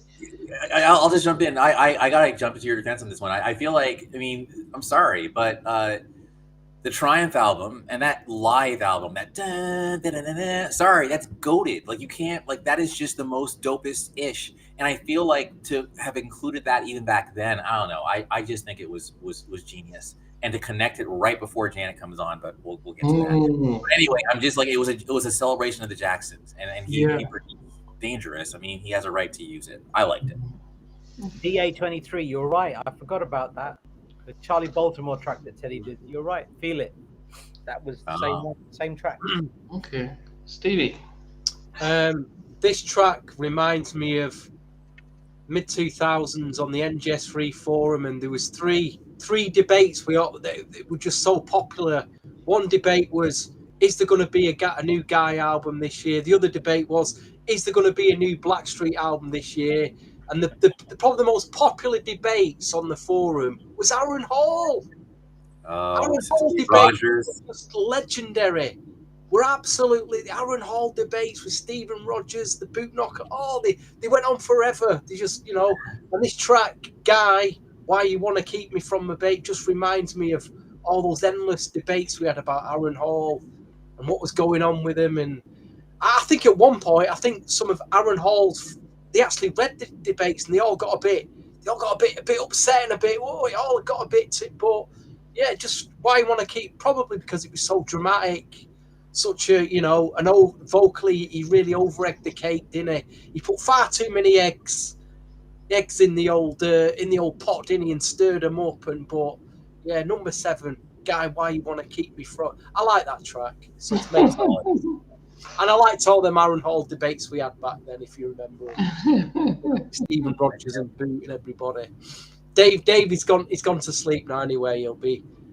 I thought I'll give him a shout. I know he's gone to sleep. So we wake up tomorrow, he'll be turning the podcast back on to find out what we're going through. So there you go. And then Mac will be just getting his third drink will be coming out now. Third drink, old M Mac there. And old Prairie Dog will be singing a prayer. He'll be singing on the prairie there as he goes there. Yes. My number 7. I remember when this I was driving. The version that's on this album, it's a Guy track, just so that you know. The version that's on this album is a remix of the original version that was on the Wild Wild West soundtrack. Now, Matt White did an amazing show in the UK, and he said there's a new Guy song coming out. The last Guy song I'd heard before that was Tell Me What You Like. So for me, as a big Guy fan, it was excitement overload. I was like, I need to pull over. I need to focus on this. Forget everything else that's going on. I need to hear this Guy song properly. And that was the Wild Wild West version of The Best. This version is different. This one samples Wu-Tang Clan's Shame on Her, and it's from 1993. Written by Albert Charles, Jack Knight, Teddy Riley, co-produced by Big Yams. I like it, and it's not as good as the one on Wild Wild West, but I like it. I forgot about Wild Wild West. That Wild West was really good, actually, wasn't it? Yeah, it was good. Yeah, it's really good. Yeah. And the Wild Wild West soundtrack also had the other track by the other group, Blackstreet, that was also meant to be on Finally, which was Confused, the Teddy Riley and Rodney Jerkins track. So that was the Wild Wild West connection. The Best, number 7 for me. The Best? On which? Best, the song, The Best. Which? Some Wild Wild West soundtrack with the original version of The Best is on the Wild Wild West soundtrack. Completely different from this guy. Completely different. Yeah, but we're talking about Guy 3 album. And I said I like the Guy 3 LP version, the one that's on here, which is the remix, which is on Guy 3. That's my. But yeah, I don't see the best on here. Yeah, there's no best on there. It's on here. It's on this. It's on this. I promise you, it's on here. No, I believe you, but it's funny too because the one on Apple Music doesn't have Teddy's Jam 3. So even though I feel bad, because like I was with you, Beach, I was very deeply upset when I heard Teddy's Jam 3. So I didn't even bother like listening to it now because I can't. Who's that guy on the NGS3 Facebook forum that keeps wanting Teddy's Jam 3 to go on the Apple? Oh yeah, Benny something. Yeah, he loves it. But Namdi, it's like, do you know that song? What's that? Yeah. It's not on streaming. Juju Man just basically. Johnny Gill. Let's Just Run Away. Now the Mo Money soundtrack. If you look at Mo Money soundtrack on Apple or Spotify, that's not on there. Wow. But at least it'll show it as dark. Let's Just Run Away is on the soundtrack. Right. At least with Let's Just Run Away, it's dark. It's there. It's in the listing, but you just can't click on it. Yes. And Teddy's Jam 3 is like that, but the best is not on here even that way. It's so weird. So that's even weird. My CD, I still have the CD that I bought from the States, and the best was on the soundtrack, but not on the album. Maybe it was only on the UK release. Who knows? Hold on, was it called something else, VJ? No, it's called The Best. It's track 2. I promise you, it's on there. Yeah, we have it. It's definitely my CD. Maybe we've got a different CD. Yeah. We just discovered something new. Brandon doesn't have it either. I do think it's a US. Yeah, it must be a UK thing. The European Special Edition.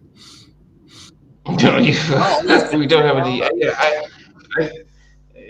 But it's okay. Now I'm curious. I want to hear it. All right. Okay. Word up. Another one of VJ's little, No, that's not one of my things. That's not one of VJ's. It's on the album, dude. What the hell, man? Okay. It's funny. Namdi, like, I was just gonna let it slide, but then Namdi's like, "Oh hell no!" No, I have the CD. I still have the original CD I bought in 2000 at home. So I'm like, I'm looking at it. Me up, man. Deo, respect, man. The best on the album. He said it's on the CD. Deo said he got it from YouTube, so he's on YouTube. But anyway, and as I said, I bought my CD in the US when I was still living there. So I don't. Same. Yeah. Okay, Andrew. I remember watching the enhanced CD watching the videos, grainy pixels. Anyway, all right. So my number 7 kind of goes like dun, dun, dun, dun, dun, dun, dun, dun, dun, dun, dun. And the thing is, this song right here, you probably didn't know it by that terrible interpretation. Oh, you did? Okay, cool. It's Fly Away. My God, I don't remember hearing it back in 2000. So when I only discovered it on this re-listen, like this past week, and man, that ish skyrocketed all the way to number 7. I was like, this is different. I like it, and it just has a certain, there's energy to it. There's optimism to it. I could have seen a video for it. Yeah, Damien did his thing. It is officially probably my favorite Damien Hall song. Probably. Fly Away is at number 7 by Guy. I think that was solid, and yeah, I like it. Did we make of Damien being trusted to sing more on this album? Did we appreciate how his what he brought, because it was very different from Aaron, and being able to get the blend of the three of them? I did, and I'll tell you why. It hit me. This could be blasphemy, but I'm going to say it. Damien, to me, kind of reminded me of like Alexander O'Neill. I feel like they have kind of similar vocal textures. And yeah, I mean, the way their voices sound, I was like, you know what? Damien's doing his thing on here. So I liked it. I had no complaints, personally. I loved hearing him on the album. I just think this album, it wasn't, Yeah, I think for me, being able to appreciate Aaron more because he was played off against Damien. Damien didn't try and sing like Aaron. He had a different tone. And allowed Aaron to come in with that church vocal and stuff like that. So for me, that's why I appreciated a lot of the songs that he was there. I think there was a difference if Guy 3 heavily, if they were all three staying together and promoted well, we could have appreciated a lot of the albums and the songs. But because the album did gold and everyone disappeared. It just felt like now we're rediscovering the album and stuff. Yes. Yeah. Damien's a great vocalist. I mean, his solo album is so good. And he worked with a young Brian McKnight then. Like nobody really knew who Brian McKnight was. Brian McKnight hadn't really blown up in '94 when that album came out. So Damien on this album, on a Guy album, was magic. I just don't think the quality was the production. as good as it wasn't on the same level as the last two, and that was the. I felt bad for him because he deserves more than that. Because Damien is a very good vocalist. That's what I meant to say. Yeah. Number 6 for me. I think initially I didn't like it because the sample. It just felt almost like a copy. Instead of taking elements of it, it felt like it just took a whole song and just said, "Well, I'm just going to add some to it." But I think for nostalgia, hearing Aaron sing "Teddy Jam" for me, and he's doing a shake it baby with and Aaron is singing, and it was just like this is a Guy album. When they left in 1990, you thought you'd never see them again. And yes, we had the New York Undercover stuff, but the fact that they put out all the songs and you have an Aaron singing, it almost felt like Aaron showed a lock and he's singing as Teddy's playing. It almost felt like there was a chemistry, the way they vibed on it. It was his favorite of the Teddy jams, but there was nostalgia. I appreciated it, so it moved around and got to me Teddy's Jam 3 with Aaron at his vocal best. Yes. I'm loving seeing Teddy's Jam in 3 in this, only because I didn't like it before and I like it more now, but it still doesn't make my list. I love that you guys have included it. What I'm saying is it's nice that you guys have included it. I'm glad to see it. Steve. I keep getting this Blackstreet track that I picked mixed up with Janet. Because what was that track Janet did that Teddy produced in the mid? I Get So Lonely. I Get Lonely. Oh, yeah. I Get So Lonely. Remix. Yeah, I think it's Get So Lonely, and then you kind of mix it in with Blackstreet. Think About It. I don't know. It sounds Yeah, a bit I can see that. Think About You. Yeah. So I've gone for that. I've gone for my 5th entry of Blackstreet. Number 6, I've gone for Think About It. I thought that's strong. That was one of the stronger songs on the album. That's an easy pick that I thought to put in the chart. Does it Think About You? Yeah, Think About You. Yeah, but it does remind me of that Janet track. Really, yeah, it's because Timbaland did do some programming on that remix, I Get So Lonely, and it felt as if Teddy kind of went in that direction when he did Take Me There, and so he did just let me use this and stuff, but yeah, that was. Yeah, it's a very memorable song that I think. Yeah. Good single. It could have been a bit bigger, but it's a number 6 anyway.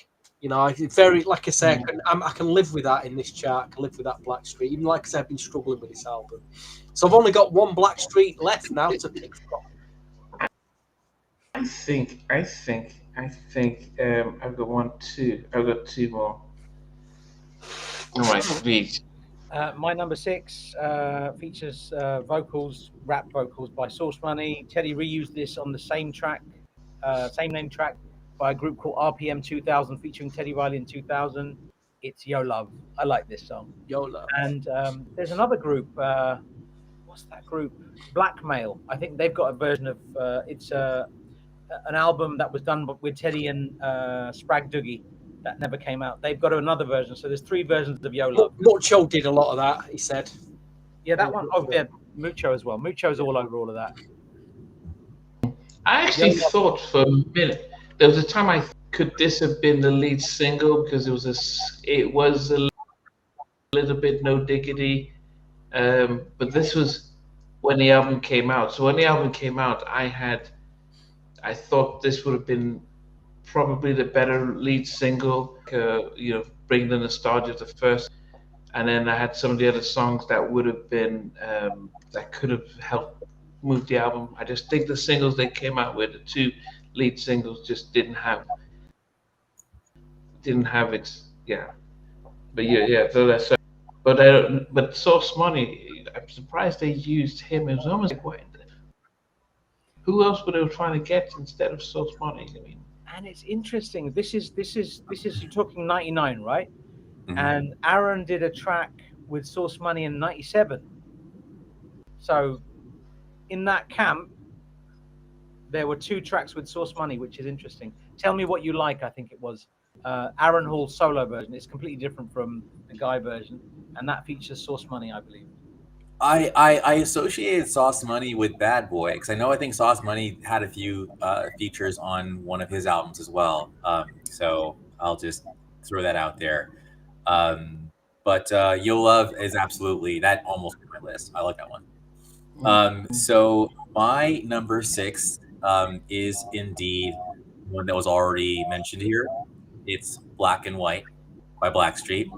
And I wish I was more like Beach in that I was always looking at who sampled what. But that song, the sample that is based on that song was used twice for a song called You Don't Have to Worry.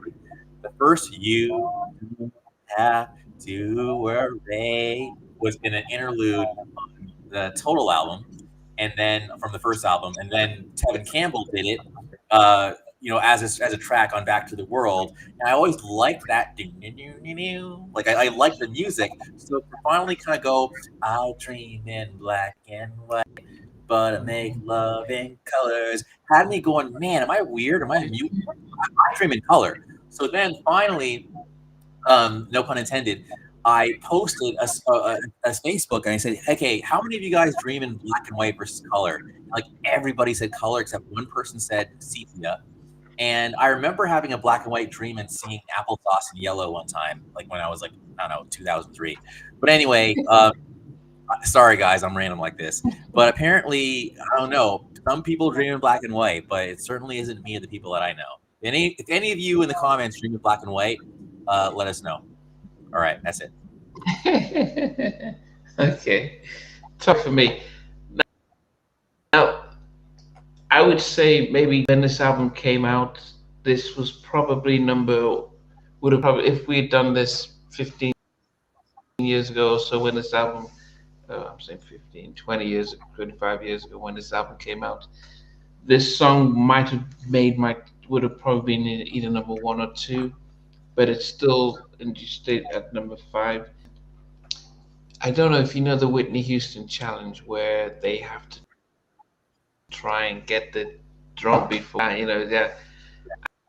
there's a part of this song where when it stops, it has a break, and then Terrell comes in, and I'm right, but Yes. It's called I'm Sorry, and I've always said about how much I love Please Take Me Back, I'm sorry, don't leave me, and I thought it was definitely it was definitely up there. Now on there, they didn't add too much to it about singing in the background. They didn't add any harmonies. There was no recognizable, you didn't say like, oh, this sounds like Coco or stuff like that. But I think Terrell really gave his heart out when he was singing it. And yes, I would say, as I said, 5, 6, 10 years ago, it would have probably been number 1 or 2. But it's in the top 5, so I'm sorry about Blackstreet. And actually, I apologize. Isn't that?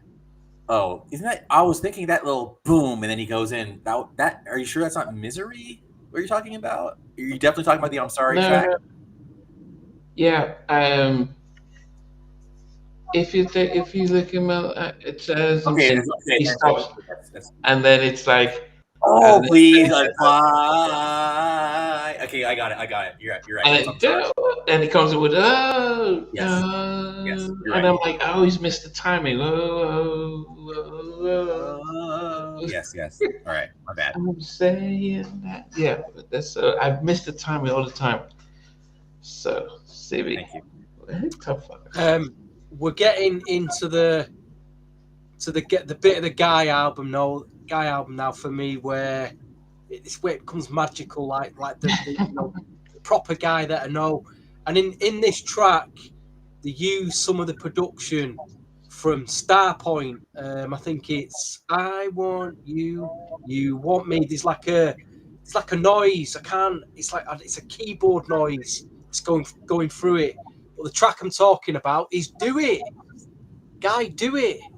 And this noise is taken from that Starpoint track. And I thought, yeah, how many people would actually, the real hardcore New Jack fans would notice that follow his sound, would know where they've got that sound from. But Wow. yeah. So he's used a bit of the old New Jack sound and put it in the new R&B sound, and I thought that dude was an absolute banger. Like I say, it should have been a single for me. Should have been a single. Wow. Was it pressed as a promo? Who was rapping? I think There is. I did have a look on this. There is a double pack promo of the album.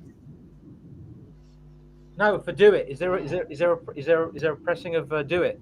I don't know. I think there might be, but I think there might be. But you think the promo 12 would just "Do It" on it? It's got "Do It" and it's got "Telling Me No." It's an odd 12. Wow. It's got "Do It" and "Telling Me No's" on there. There is a 12-inch on there, I'm sure. Oh, wow, I'll have to check that out. Look out for that. Okay, great.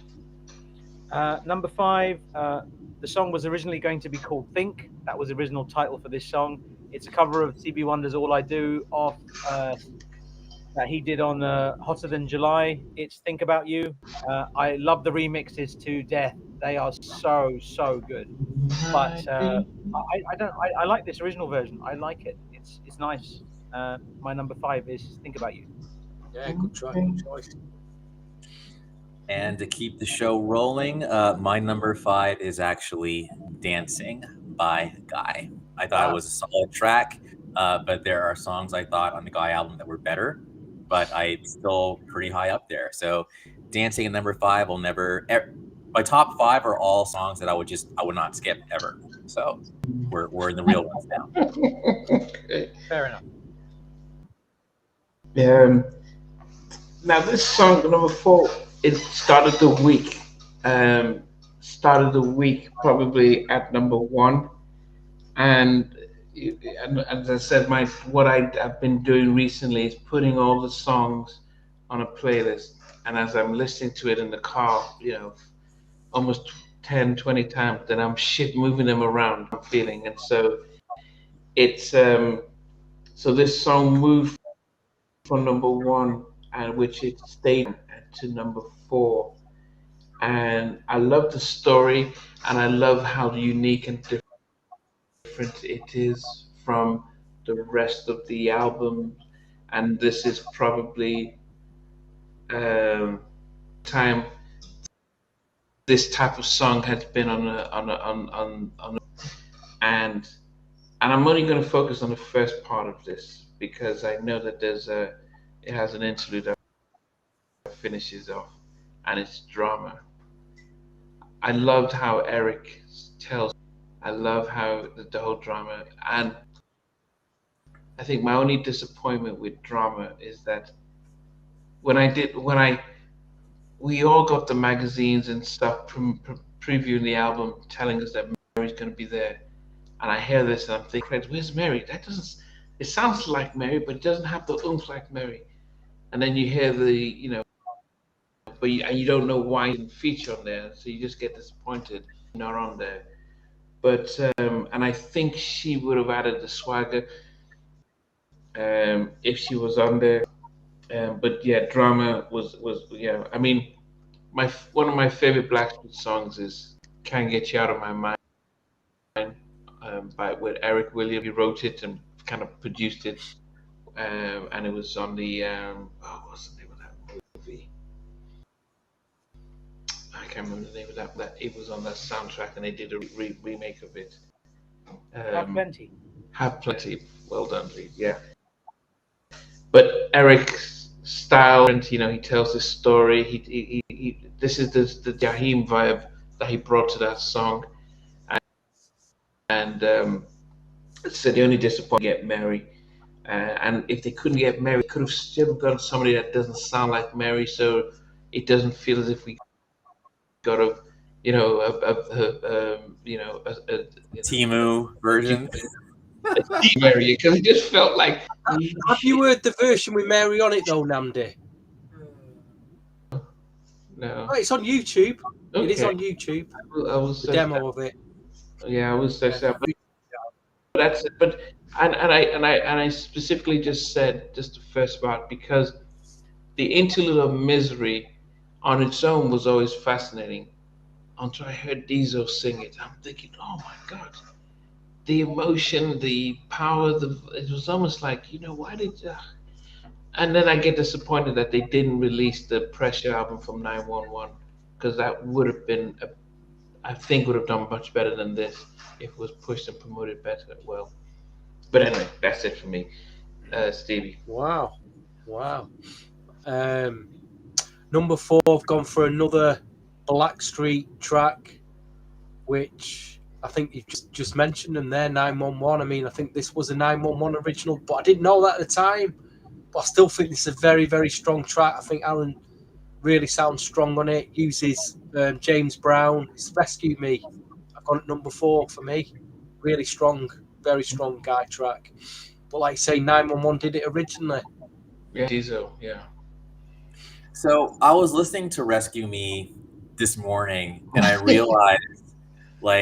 realized, does he actually say the words "rescue me" in the song, or is it always "rescue you"? Right? So then I thought to myself, did somebody make a mistake when they made the album? Like the artwork, should the song been called "Rescue You"? Because da da da da da is to rescue you. Like the whole song's about him saving a girl. So why is it called "Rescue Me"? I feel like they had Bobby Shore in the brain and just fucking they put "Rescue Me" on there. And it was a mistake that no one called out. I just it was a mistake. What do you guys think? You're paying too much attention, man. You figured it out. I didn't even realize that. You didn't realize that? I didn't realize that.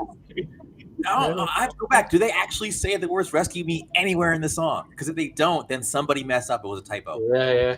When you see where I put that song on my list, you'll understand why what you've just said is so important to me.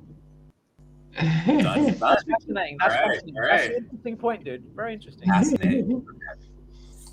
What did you get down for number 4? Is it me? Yeah. Number 4. This is all 911 territory. 911 deserves so much love, respect. They should have come out with this album, and this particular song, LaVeber Madison. I was having a chat with LaVeber Madison, who went to school with Teddy Riley and Dougie Fresh. Also responsible for giving Teddy Riley his first break into production, etc. LaVeber's kind of a key figure in Teddy's world. I asked him what his favorite song from all of the people that he's ever been linked to and worked with, etc. And he said, Diesel's version of Misery is insane. He says what he has done for that song is on a different planet. So my number 4 is this cover version of the 911 track, which was done originally by Diesel and 911. And it's another reminder that all of these albums, there's so many covers from the 911 album. It's my drama Misery interlude. Fantastic. What a song. Awesome. Yeah. Amen. Yeah. And shout out to 911 if I didn't say that already. 911. What a group. Yeah. What a group. This has been a great promo for 911 for sure. And then before I jump into my selection, I just have to say, even though Drama did not make my top 10, after listening to it, I know, right? After listening to it.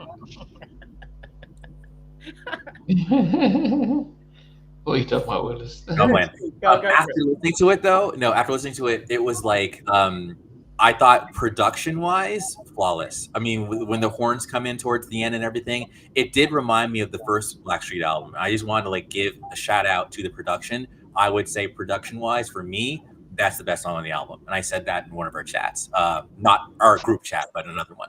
But anyway, my number 4 is also a song we've already talked about. It is called All These Years I Thought It was called I Got What You Want. But apparently on the album it's I Got What You On.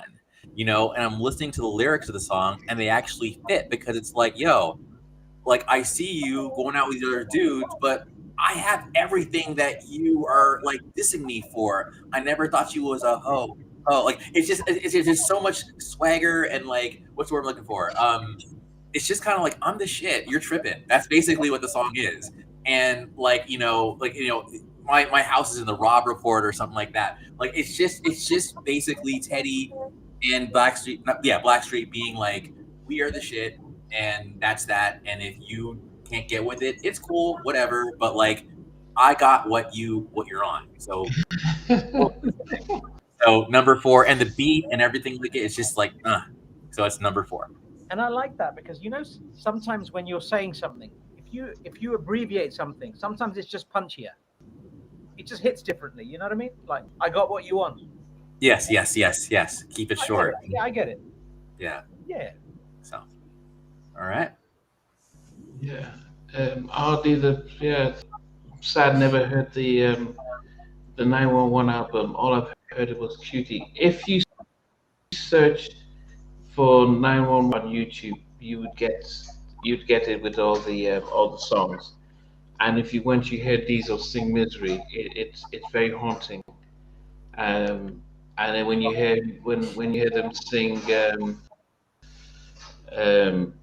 what I've put down for number 3, Rescue Me, and this Rescue Me actually at one point could have been a little bit higher, but when I went to Diesel and the fact that Diesel was the standby, Gene Griffin kept him on standby in case Aaron, it was reported in case Aaron was playing difficult that Diesel was supposed to step in, and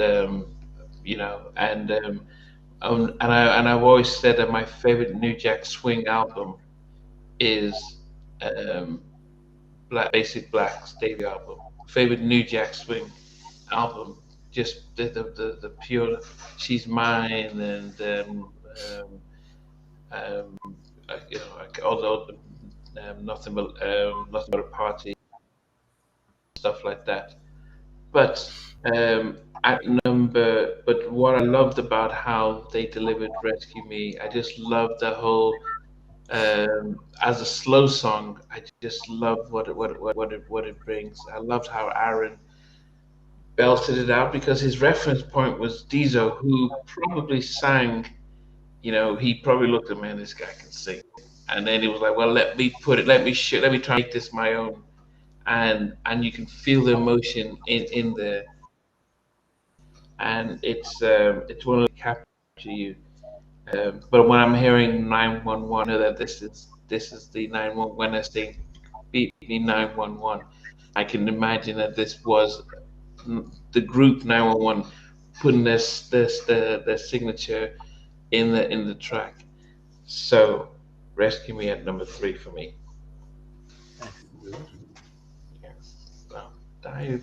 Jam 3 at number 3. Number 3 is my final Blackstreet entry, and I think it's by far the best Blackstreet track on the album. I'm stunned Mr. Andrew Knight's not even included it on his top 10, he said. But it's Drama Misery is at number 3 for me. It's nothing better. It's a standout track on this album. Could have been number 1. It wasn't Namdi's number 1. He put it back at number 4. Yeah, it moved probably 2 days ago. Yeah. But it's made it. That's it. My final Blackstreet entry. Great. Oh, just quality. All right, can I say something really quick? All right, so check us out. So again, I've not been about the lyrics, but lately I am, right? So when she's like, I heard you got with my best friend, he's like, damn, like he's like, he was trying to lie and be like, man, you're tripping, and he's like, she's like, that was my best friend, and now we're in your pockets for your Benjamins. I'm just kind of like I don't know, like I just it's just kind of messy, and I'm not into like messy stuff. Now the Misery part is dope, right? But the lyrics for me, it's like I get the music to Drama, but lyrically it's not it's not uplifting, it's not high vibration. I guess that's what I'm looking for. High vibration. And that's what I'm into. And if it's not high vibration, I'm not into it. That's it. But musically and everything else, it's fire. That's the last thing I'll say on that one. Beach. Number 3. My number 3. I don't know if I've mentioned a group called 911 earlier today. Nice.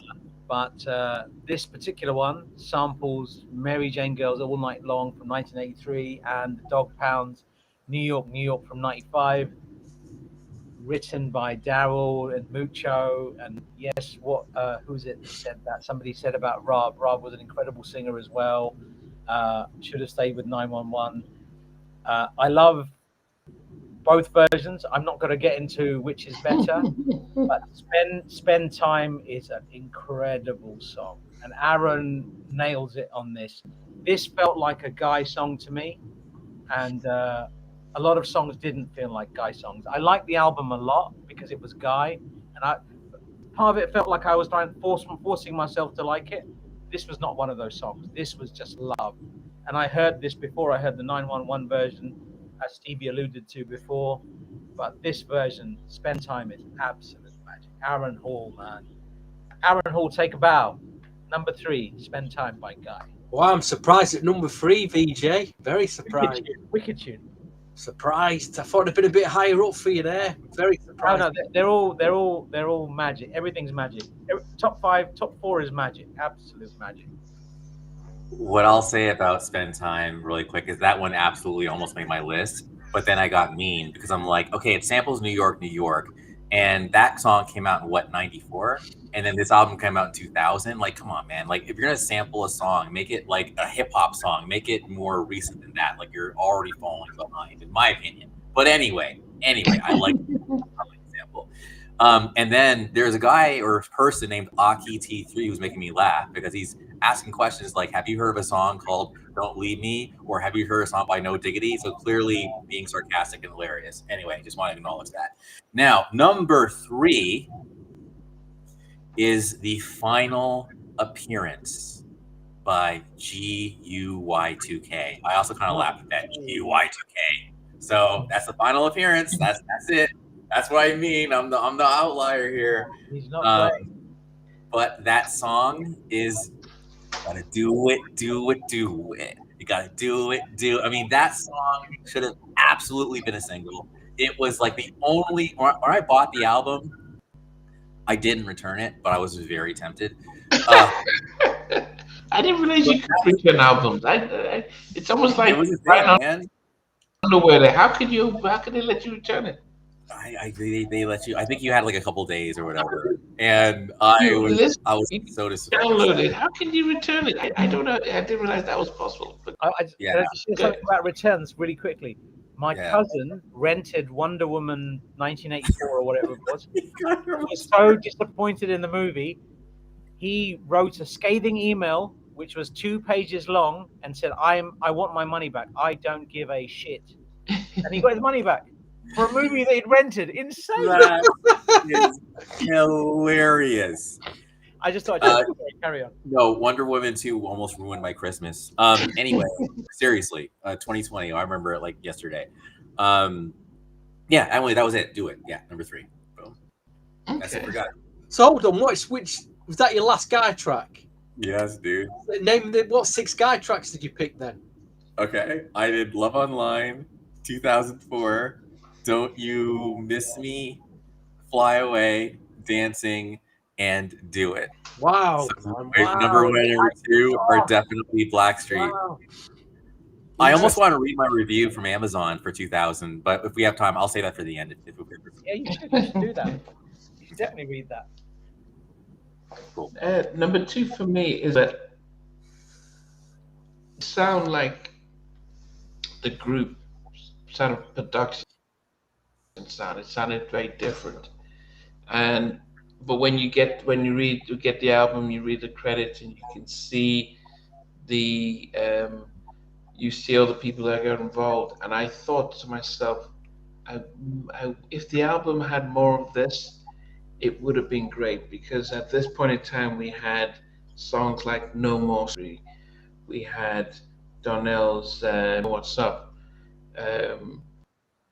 We had the whole stuff with Jaheim. So there was a sort of a bouncy vibe when this came out, guys dancing. I was like, okay, wow, it just almost felt current, felt unique, and I wanted a little bit more of that on the album. And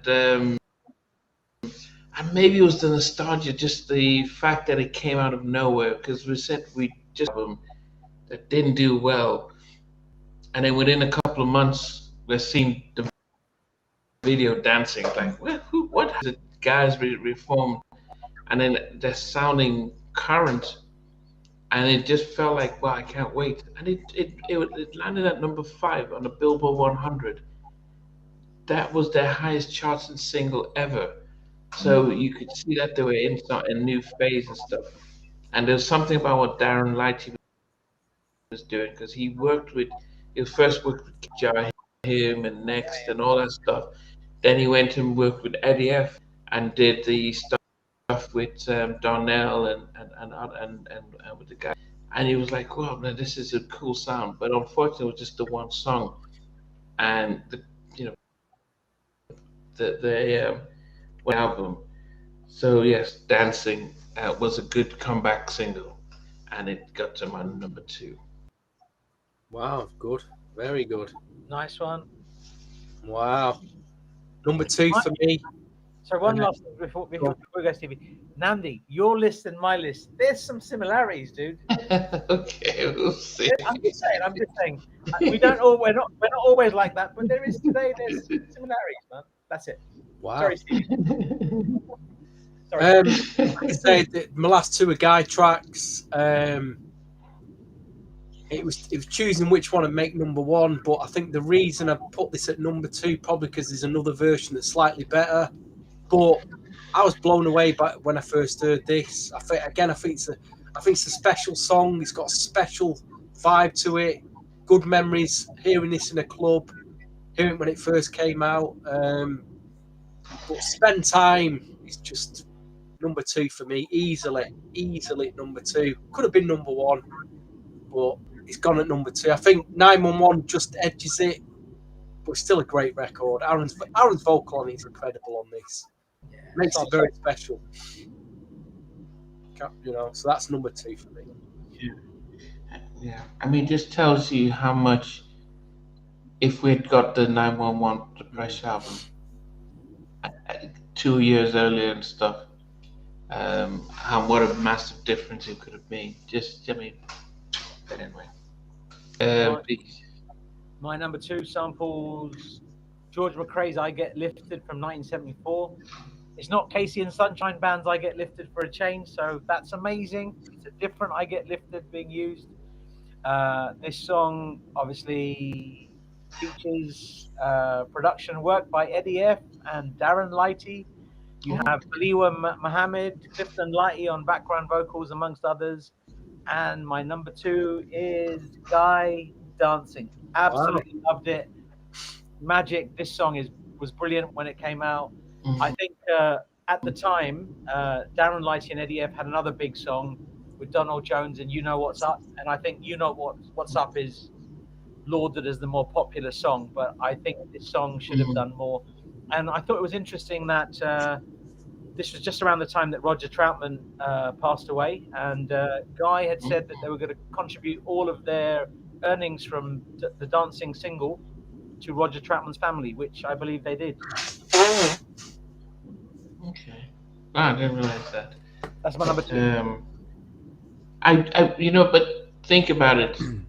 Lisa Left Eye made You Know What's Up become. It wasn't just the song was nice on its own, but the fact that Lisa, great rap on that, wasn't it? The way she, the whole thing, she took it to the next level. The same way that she would have taken Roughneck to another level had it been if the politics did not prevent that. So she was a star like Aaliyah and had that X factor in. Did you just share something? I didn't know. I wonder if was she going to be the original vocalist for Roughneck? Yeah. Her verse was used on the House Party 3 scene when she was rapping there. Ah, okay. What you talk about? Roughneck MC Light? We're having different comments. That's fine. Yeah, Roughneck. Yeah, MC Light's Roughneck. Not as good as MC Light, mate. Sorry, but No. MC version, and Lisa was supposed to had a verse recorded. Oh, that's fascinating. That is fascinating. Yeah. I do remember hearing that. I do remember hearing that. No,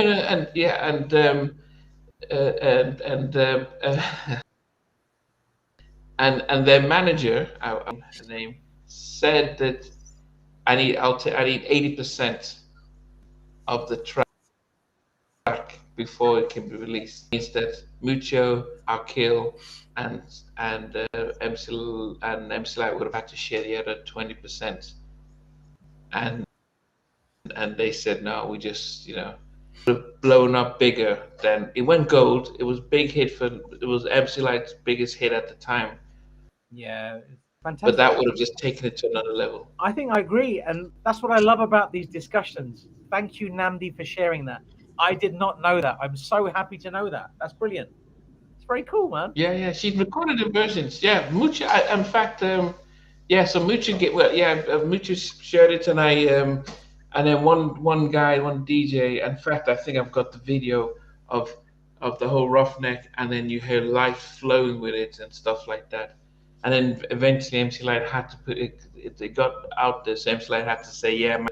The truth was that their manager of TLC at the time says 80%, and maybe she just didn't want the group to be exposed or whatnot. We don't know, but that's why that did not happen. Yes. Anyway. All right. Who's next? Yes, we see. I'm gonna do it. I'm gonna talk about my number 2. This is the first of 2 Blackstreet songs that will be rounding out my top 10, or top 12.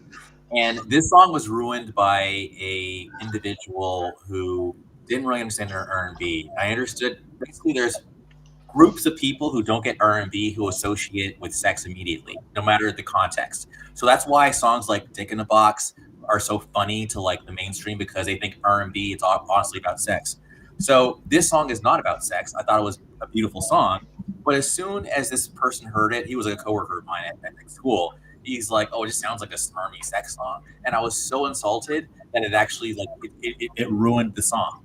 But now, 25 years later, I listened to the song, and it was originally at number 4, but it's now at number 2. And that song is indeed I'm Sorry by Blackstreet. I think it's that good. And I was listening to it again, and I was like, no, number 4 is not, no, I want it to be number 2. So I love that song. And thank you for letting me know Terrell's the vocalist on that, because that makes me like it even more. Like, it was just the new member puts his stamp on the album. Too bad it didn't blow up, but I thought it was a good song. Imagine if Mark Middleton had that would have been Mark Middleton type of stuff. Yeah. But the emotion, it was. I love those Beg Me songs, but I just love the whole story, and I love the emotions with it. Yeah. Can I say something really quick too? And also because I'm now entering the whole marriage world, right? Like, I never want to feel that. I never want to be in that position, because she says, even though I forgive you, it won't be the same. All the explanation, all the sleepless nights, all the explanations are explaining. It's like, it's almost like the vase has crashed. You put it back together, but you can still see all the cracks inside of it. Like, you never want to violate that trust, So it's just kind of like, man, it's a real song. So I'm just kind of like, cautionary tale. Don't ever want to be there, but it's a beautiful song. All right, that's it. And then, of course, the part where we're waiting for him to come in and sing the a beautiful song. It would have been my top 2 back in the day, but I put too much thought in this list. So we're down to our number 1, and I'm gonna go read from 12 before I answer my number 1. So number 12 was Boyfriend Girlfriend. Number 11 was Think About You.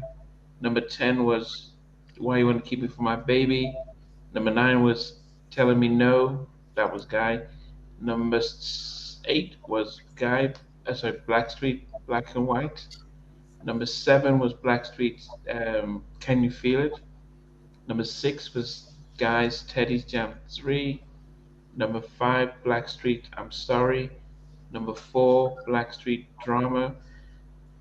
Number 3, Guy Rescue Me. Number 2, Guy Dancing. And number 1 for me is I think I think the combination of these guys on this track, and I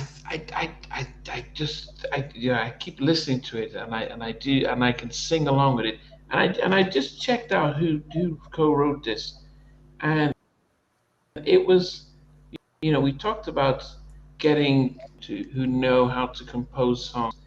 Leon Silver III and IV, so he got a son also, were part of those who wrote this, and along with Teddy with the music, and it's Love Online. Wow! What? Oh, wow. Dude! I thought it was going to take time. You would die. You pulled off a Sheldon. You pulled off a Sheldon tonight, I've mate. been waiting to anticipate. Oh, goodness. And Pulled off a Sheldon. Damien started off and comes in, and I'm just like, man, it's just the whole. You can remember it, and it's just, it didn't feel too overbearing. It didn't feel like out there, and we talk about and we talk about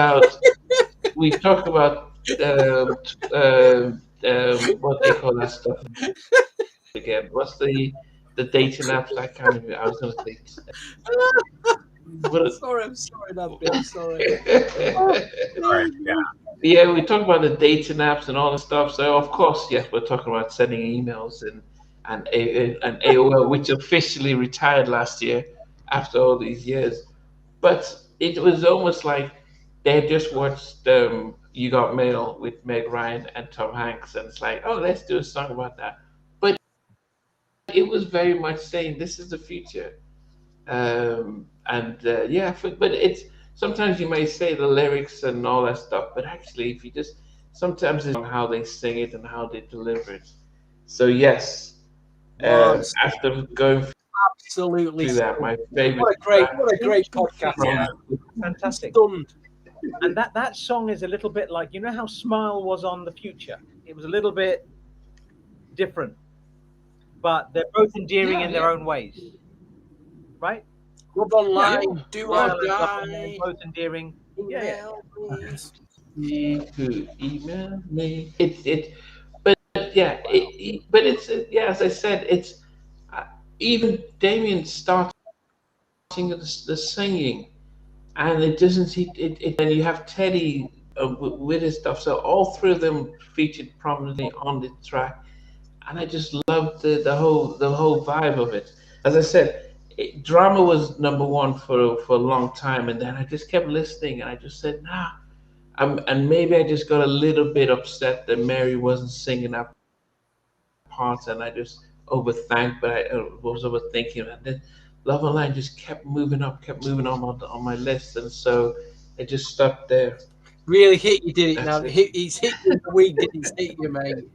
So where did Spencer make it into your top 12? Spencer. No, I didn't put it in. Wow, not even in the top 12. I didn't even do it. I'm doing it. I didn't like. I thought when you picked Dancing at number 2, I thought he's gonna go. He's got to go for Spend Time. Mate. He's nailed on and absolutely done with it. But then again, VJ might stun me. He might pull a rabbit out of the hat here. But wow. I know Andrew definitely is anyway. Right, number 12 for me is the Blackstreet intro. Number 11, I'm Sorry, Blackstreet. I need to listen to that more because you're right. It is a strong record. That which one? Blackstreet, I'm Sorry. It is strong. That I need to listen. I need to give it a bit more listens. Number 10 is Girlfriend Boyfriend. Number 9 is Teddy's Jam 3. Number 8 is Blackstreet Finally. Number 7 is Guy, Why You Want to Keep Me From a Baby. Number 6 is Think About It. Number 5 is Do It. Number 4, Rescue Me. Number 3 is Drama Misery. Number 2, Spend Time. And I think what made finally made my mind up to put this at number one was when I was in Birmingham last weekend at the New Jack Swing Night, and the DJ played this, and it's always sounded phenomenal in a club. The groove, the way people dance to it, and it has got better with time. This track, it doesn't sound dated because of the groove. Like you said, we've already kind of mentioned that Eddie F vibe. That it harks back to the 80s, a bit of 80s boogie, but a bit more slower. So I've gone for, no surprises here, Guy dancing. It's made my number one. And a worthy number one too. That makes sense. Nice. I'm glad somebody's put it at number one. That's fantastic. I'm sure if I heard it like on the dance floor, it would be hard for me. Oh, it's because so you have good. that memory. It would be like, oh my god, like yes, I totally. The minute Aaron Hall opens his mouth and that group, you're just in heaven. You are in heaven. Yeah, and I'll say something like my wife Monica. She, when I first met her, she didn't know much of Guy's earlier stuff, but she knew dancing, and she knew "Tell Me What You Like," and that was like, oh my god, she's the one. She knows two Guy songs. I was done. I was like, this is good. This is good. This is a good foundation. I can work with this. That's awesome.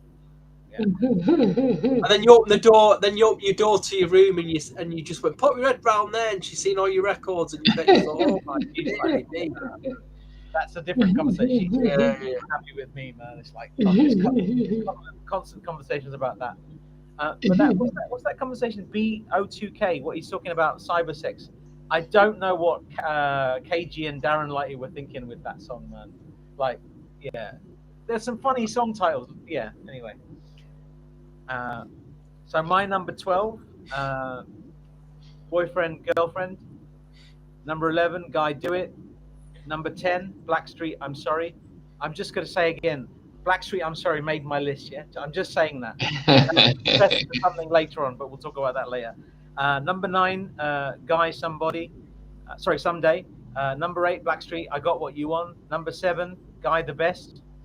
Very controversial in this discussion. Very, very controversial. 6, Blackstreet, Yo Love. Number 5, Blackstreet, Think About You. Number 4, Misery Interlude, drama Misery Interlude. Number 3, Guy Spend Time. Number 2, Guy Dancing. My number 1, it's another cover of a 911 track. I thought it was on this one. This is called Guy Super Best. And in Japan they release these compilations of different eyes, and they had Tell Me What You Like and Dancing on here. This particular track, it's a cover version of an incredible 911 track.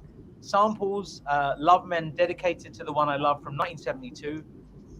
Dieso sounds insane on the original version of this song, but this song is another one that felt like a Guy song. When I heard this, I felt like I was home. It felt very familiar. I felt like Guy were back. And Aaron Hall absolutely nails the vocals on this. And my number 1 had to be there's no other choice for this. It had to be Rescue Me. Wow. Absolutely stunning. Love it, love it, love it. That's wow. I didn't see that one coming either. I did not see that one coming. And well, I think take it home, Andrew. Take it home. I think we are all over the place. But I do like it's a man's world, or it's a man's world sample in that one. All right, so number 12, we've got Love Online by Guy. Number 11, 2004 by Guy. Number 10, In a Rush, Blackstreet. Number 9, Don't You Miss Me, Guy. Number 8, Think About You, Blackstreet. Number 7, Fly Away, Guy. Number 6, Black and White, Blackstreet. Number 5, Dancing, Guy. Number 4, I Got What You On, the Pimpin' Song by Blackstreet. Number 3, Do It by Guy. Number 2, I'm Sorry by Blackstreet. And what song will be the number 1 song, not only for Blackstreet, but for the whole list? I have 2 words for you. And those 2 words are Puerto Rican judo. Now, Puerto Rican judo was a term that I remember reading about in Vibe magazine. And there was a song called Horse and Carriage by Cameron with Mace. And it kind of goes like, Mace and that, dun dun dun dun dun, dun dun dun dun dun, right? And they talked about the Puerto Rican judo kind of thing also impacting and influencing this other song. And I will say, because this other song kind of has a dun dun dun dun dun dun dun dun dun dun dun. And I was feeling good about that Puerto Rican judo because even the promos for this very episode featured that song. So it's to see that the person who put together the promo for this episode ranked it low, but at the same time, I'm loving the balance that I put his number 1 at number 12, and he put my number 12. He put my number 1 at his number 12. So, without further ado, and it broke my heart when the song failed, my number 1 is absolutely Boyfriend, Girlfriend. I love that song. I remember driving down the freeway going doom, doom, doom, doom, doom. Like, how is this not a hit? And I remember thinking back then, I need to be an A&R. I can smell a hit, man. I'm Captain Smell a Hit. That is my hit. So when the song failed, it was the first crack in my confidence at knowing what a hit was. I was like, this sucks. And then Joseph Kahn, I know Joseph Kahn. He's the director of that video. He did Hit Me Off. He did Still in Love. He's a big video. So he made that video. I thought it was cool. I liked it. It was innovative. It was boom, boom, boom. But no, I can be honest. The song failed. It failed. So for me, I would have been at Interscope going, oh yeah, throw all the money at it. That's it. I'm sorry. I had to be passionate about it. I love that song. Is that your Janet bias speaking? Is my Janet what? Your Janet bias that's speaking. I mean, a little bit, but that's another thing. Her voice is so muted. It could have been anybody. It felt very like, just handle it. Just handle it. You want my beer because it's in the bone. Like the whole thing is it was so catchy, but it was a Puerto Rican judo. Puerto Rican judo did not catch on. Even Horse and Carriage by Mason Betta. It's Mason Betta. You're gonna rise to the top. Like it had 2 hits, and now actually no, not even hits. Horse and Carriage was all right. It was Cameron before Cameron blew up, so it was just kind of like it just didn't. Yeah, I remember that Cameron track. That Cameron was big. That was a big track at the time. All right. Very big. All right. But they obviously spent all the money on the video, and yeah, $1.5 million. They should have spent it on. They should have spent it on the promotion budget. That $1 million should have, they should have been turning up to radio station in America like P Diddy did with a suitcase full of money going. A-list that, play that all day. A-listed all day that. And it would have smashed. It would have smashed it. It did get a lot of promotion though. It did receive a lot of promotion. That is the call. They smell a hit, man. I'm not getting over that shit in a hurry, man. All right, do we have time? Do we have time for me to read my review from 2000? That cool, really quick. It'll be super, super quick. Go ahead, Captain. Okay. Thank you. Captain Smell a Hit. February 3rd, 2000. My 3rd Amazon review ever. One of my favorite groups of all time, and definitely one of the most influential would have to be GUY. Teddy, Aaron, and Damian single-handedly resurrected R&B and had Keith Sweat, New Edition, and Al B. Shore along for the ride during the New Jack Swing era. Both of their previous albums were classics. However, this album arrives in a much more competitive soundscape than the previous 2. Artists like Cisco and producers like Rodney Jerkins threaten to doom Guy into obscurity, but on cuts like Do It and Love Online, Guy manages to maintain fresh originality. Ultimately, the listening public will have to decide whether or not they are feeling Guy, but the album is really nothing revolutionary as a whole. For example, Teddy's Jam 3, while an obvious tribute to Roger Troutman, is just too much like Dance Floor to be considered original like the previous 2 Teddy's Jams. But hey, I'm just looking forward to the show because guess what? Guy is back. That's what I thought about the album. That's a great review.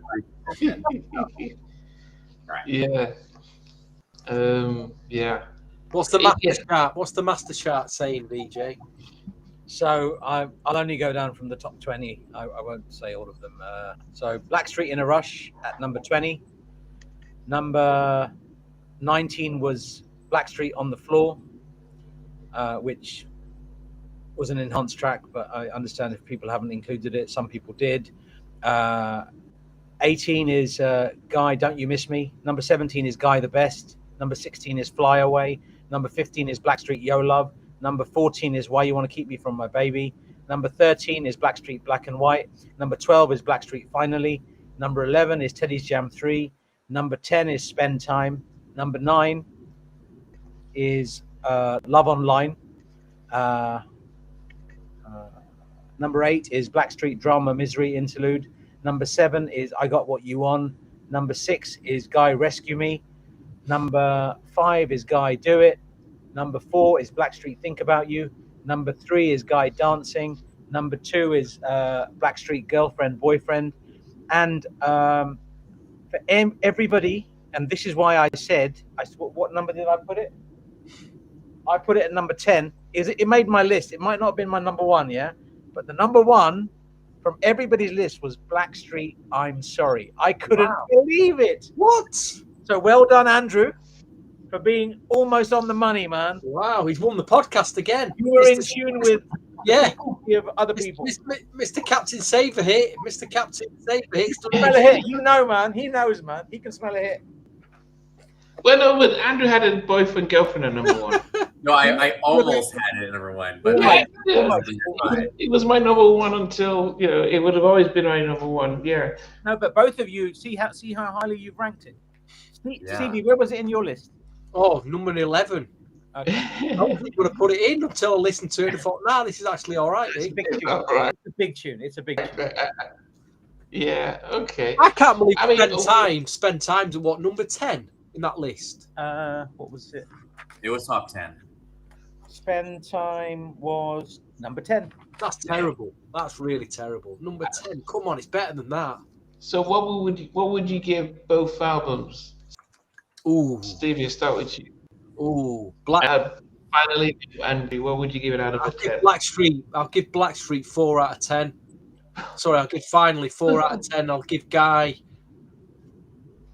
Oh, that's tough. 6.5. 6.5 out of 10. VJ. I think Blackstreet probably 4 or 5, and I think that'd be. I've got serious Guy bias. I serious Guy bias. You can't tell me anything about Guy. They're the best group ever. But I think for this album, I'm going to give it 6.5, 7 is fair. I think 6.5. It's about right, isn't it? It's about right. It's right. What Stevie said, it's right. It's about right. Yeah. It could have been better, much better. Andrew. I'm completely reversed from Stevie. I would give the Guy album a 4 and the Blackstreet a 6.5. So we're just reversed. That's it. Fair enough. Fair enough. Namdi? For me, the Guy album, I'd probably give it a 5, and the Blackstreet album, I'd probably give it a 5. Wow. Okay. I think to have 2 productions within 6 months should have been great, but I would, if I go back to when they both came out, I was highly at the time. Well, if you average that out between the 4 of us, then it's 5 for each, probably 5 for each album, isn't it? Really, so it makes sense. It does make sense. I think as much as I appreciate the Guy album now, 20+ years listening to it, and today, and even Boyfriend Girlfriend, I can appreciate the production. But at the time when it came out, and we had all those big albums, and I don't normally have my list of what comes out, and it was disappointing. And maybe I was disappointed that after one single they went this. Maybe that disappointed me with Guy. And actually, I didn't really appreciate the songs until I had to listen to them today. And with the Blackstreet album, I thought if I had A&R'd it, it would have done better. So that's it with those ones. Okay, thanks guys for your constant comments. See what you do give Blackstreet a level 2. I mean, I'm still haunted by Versus and the fact that he played deep.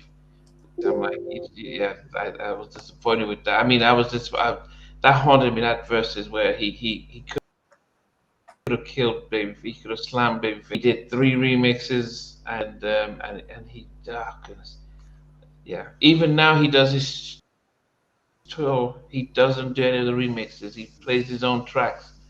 So anyway, we are back. We are back in 2 weeks' time as we battle Pebbles versus Karen White. Both of them both came out in the late 80s. Had some amazing tracks. So we are going to do another battle, 6 songs from both of these beautiful ladies, and make up our top 12. So we are going to use we're going to log, and so this has been another Smooth Half Hour brought to you by D Griffin.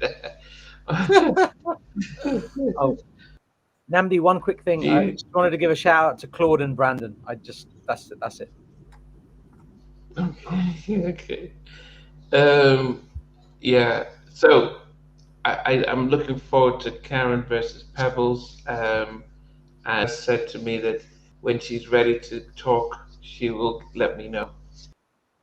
Wow. So I have to be mindful when talking about managers. Sure. I think large percentages, stuff like that. But I'm going to create a appreciation video anyway. But I love Karen White and love Pebbles, and that should be fun. Just be able to appreciate both women, not appreciate both beautiful women as well. Yesterday, DOA Allen came on. Stevie, did you stay to the end or you left? I didn't. I left. I was there for about an hour, but it was a great. What was being said was just mind blowing. He's such a great guest, and I need to fully watch that. Yeah, it's coming out, and he spoke about that Bobby did not want. What was the single? The things you do. What was the song? Feeling Inside. It was not meant to be his first single, and the label pushed it. He wanted Forever with Tim and Bob. That's the right one. That was his. He wanted that to be his debut single. He was that.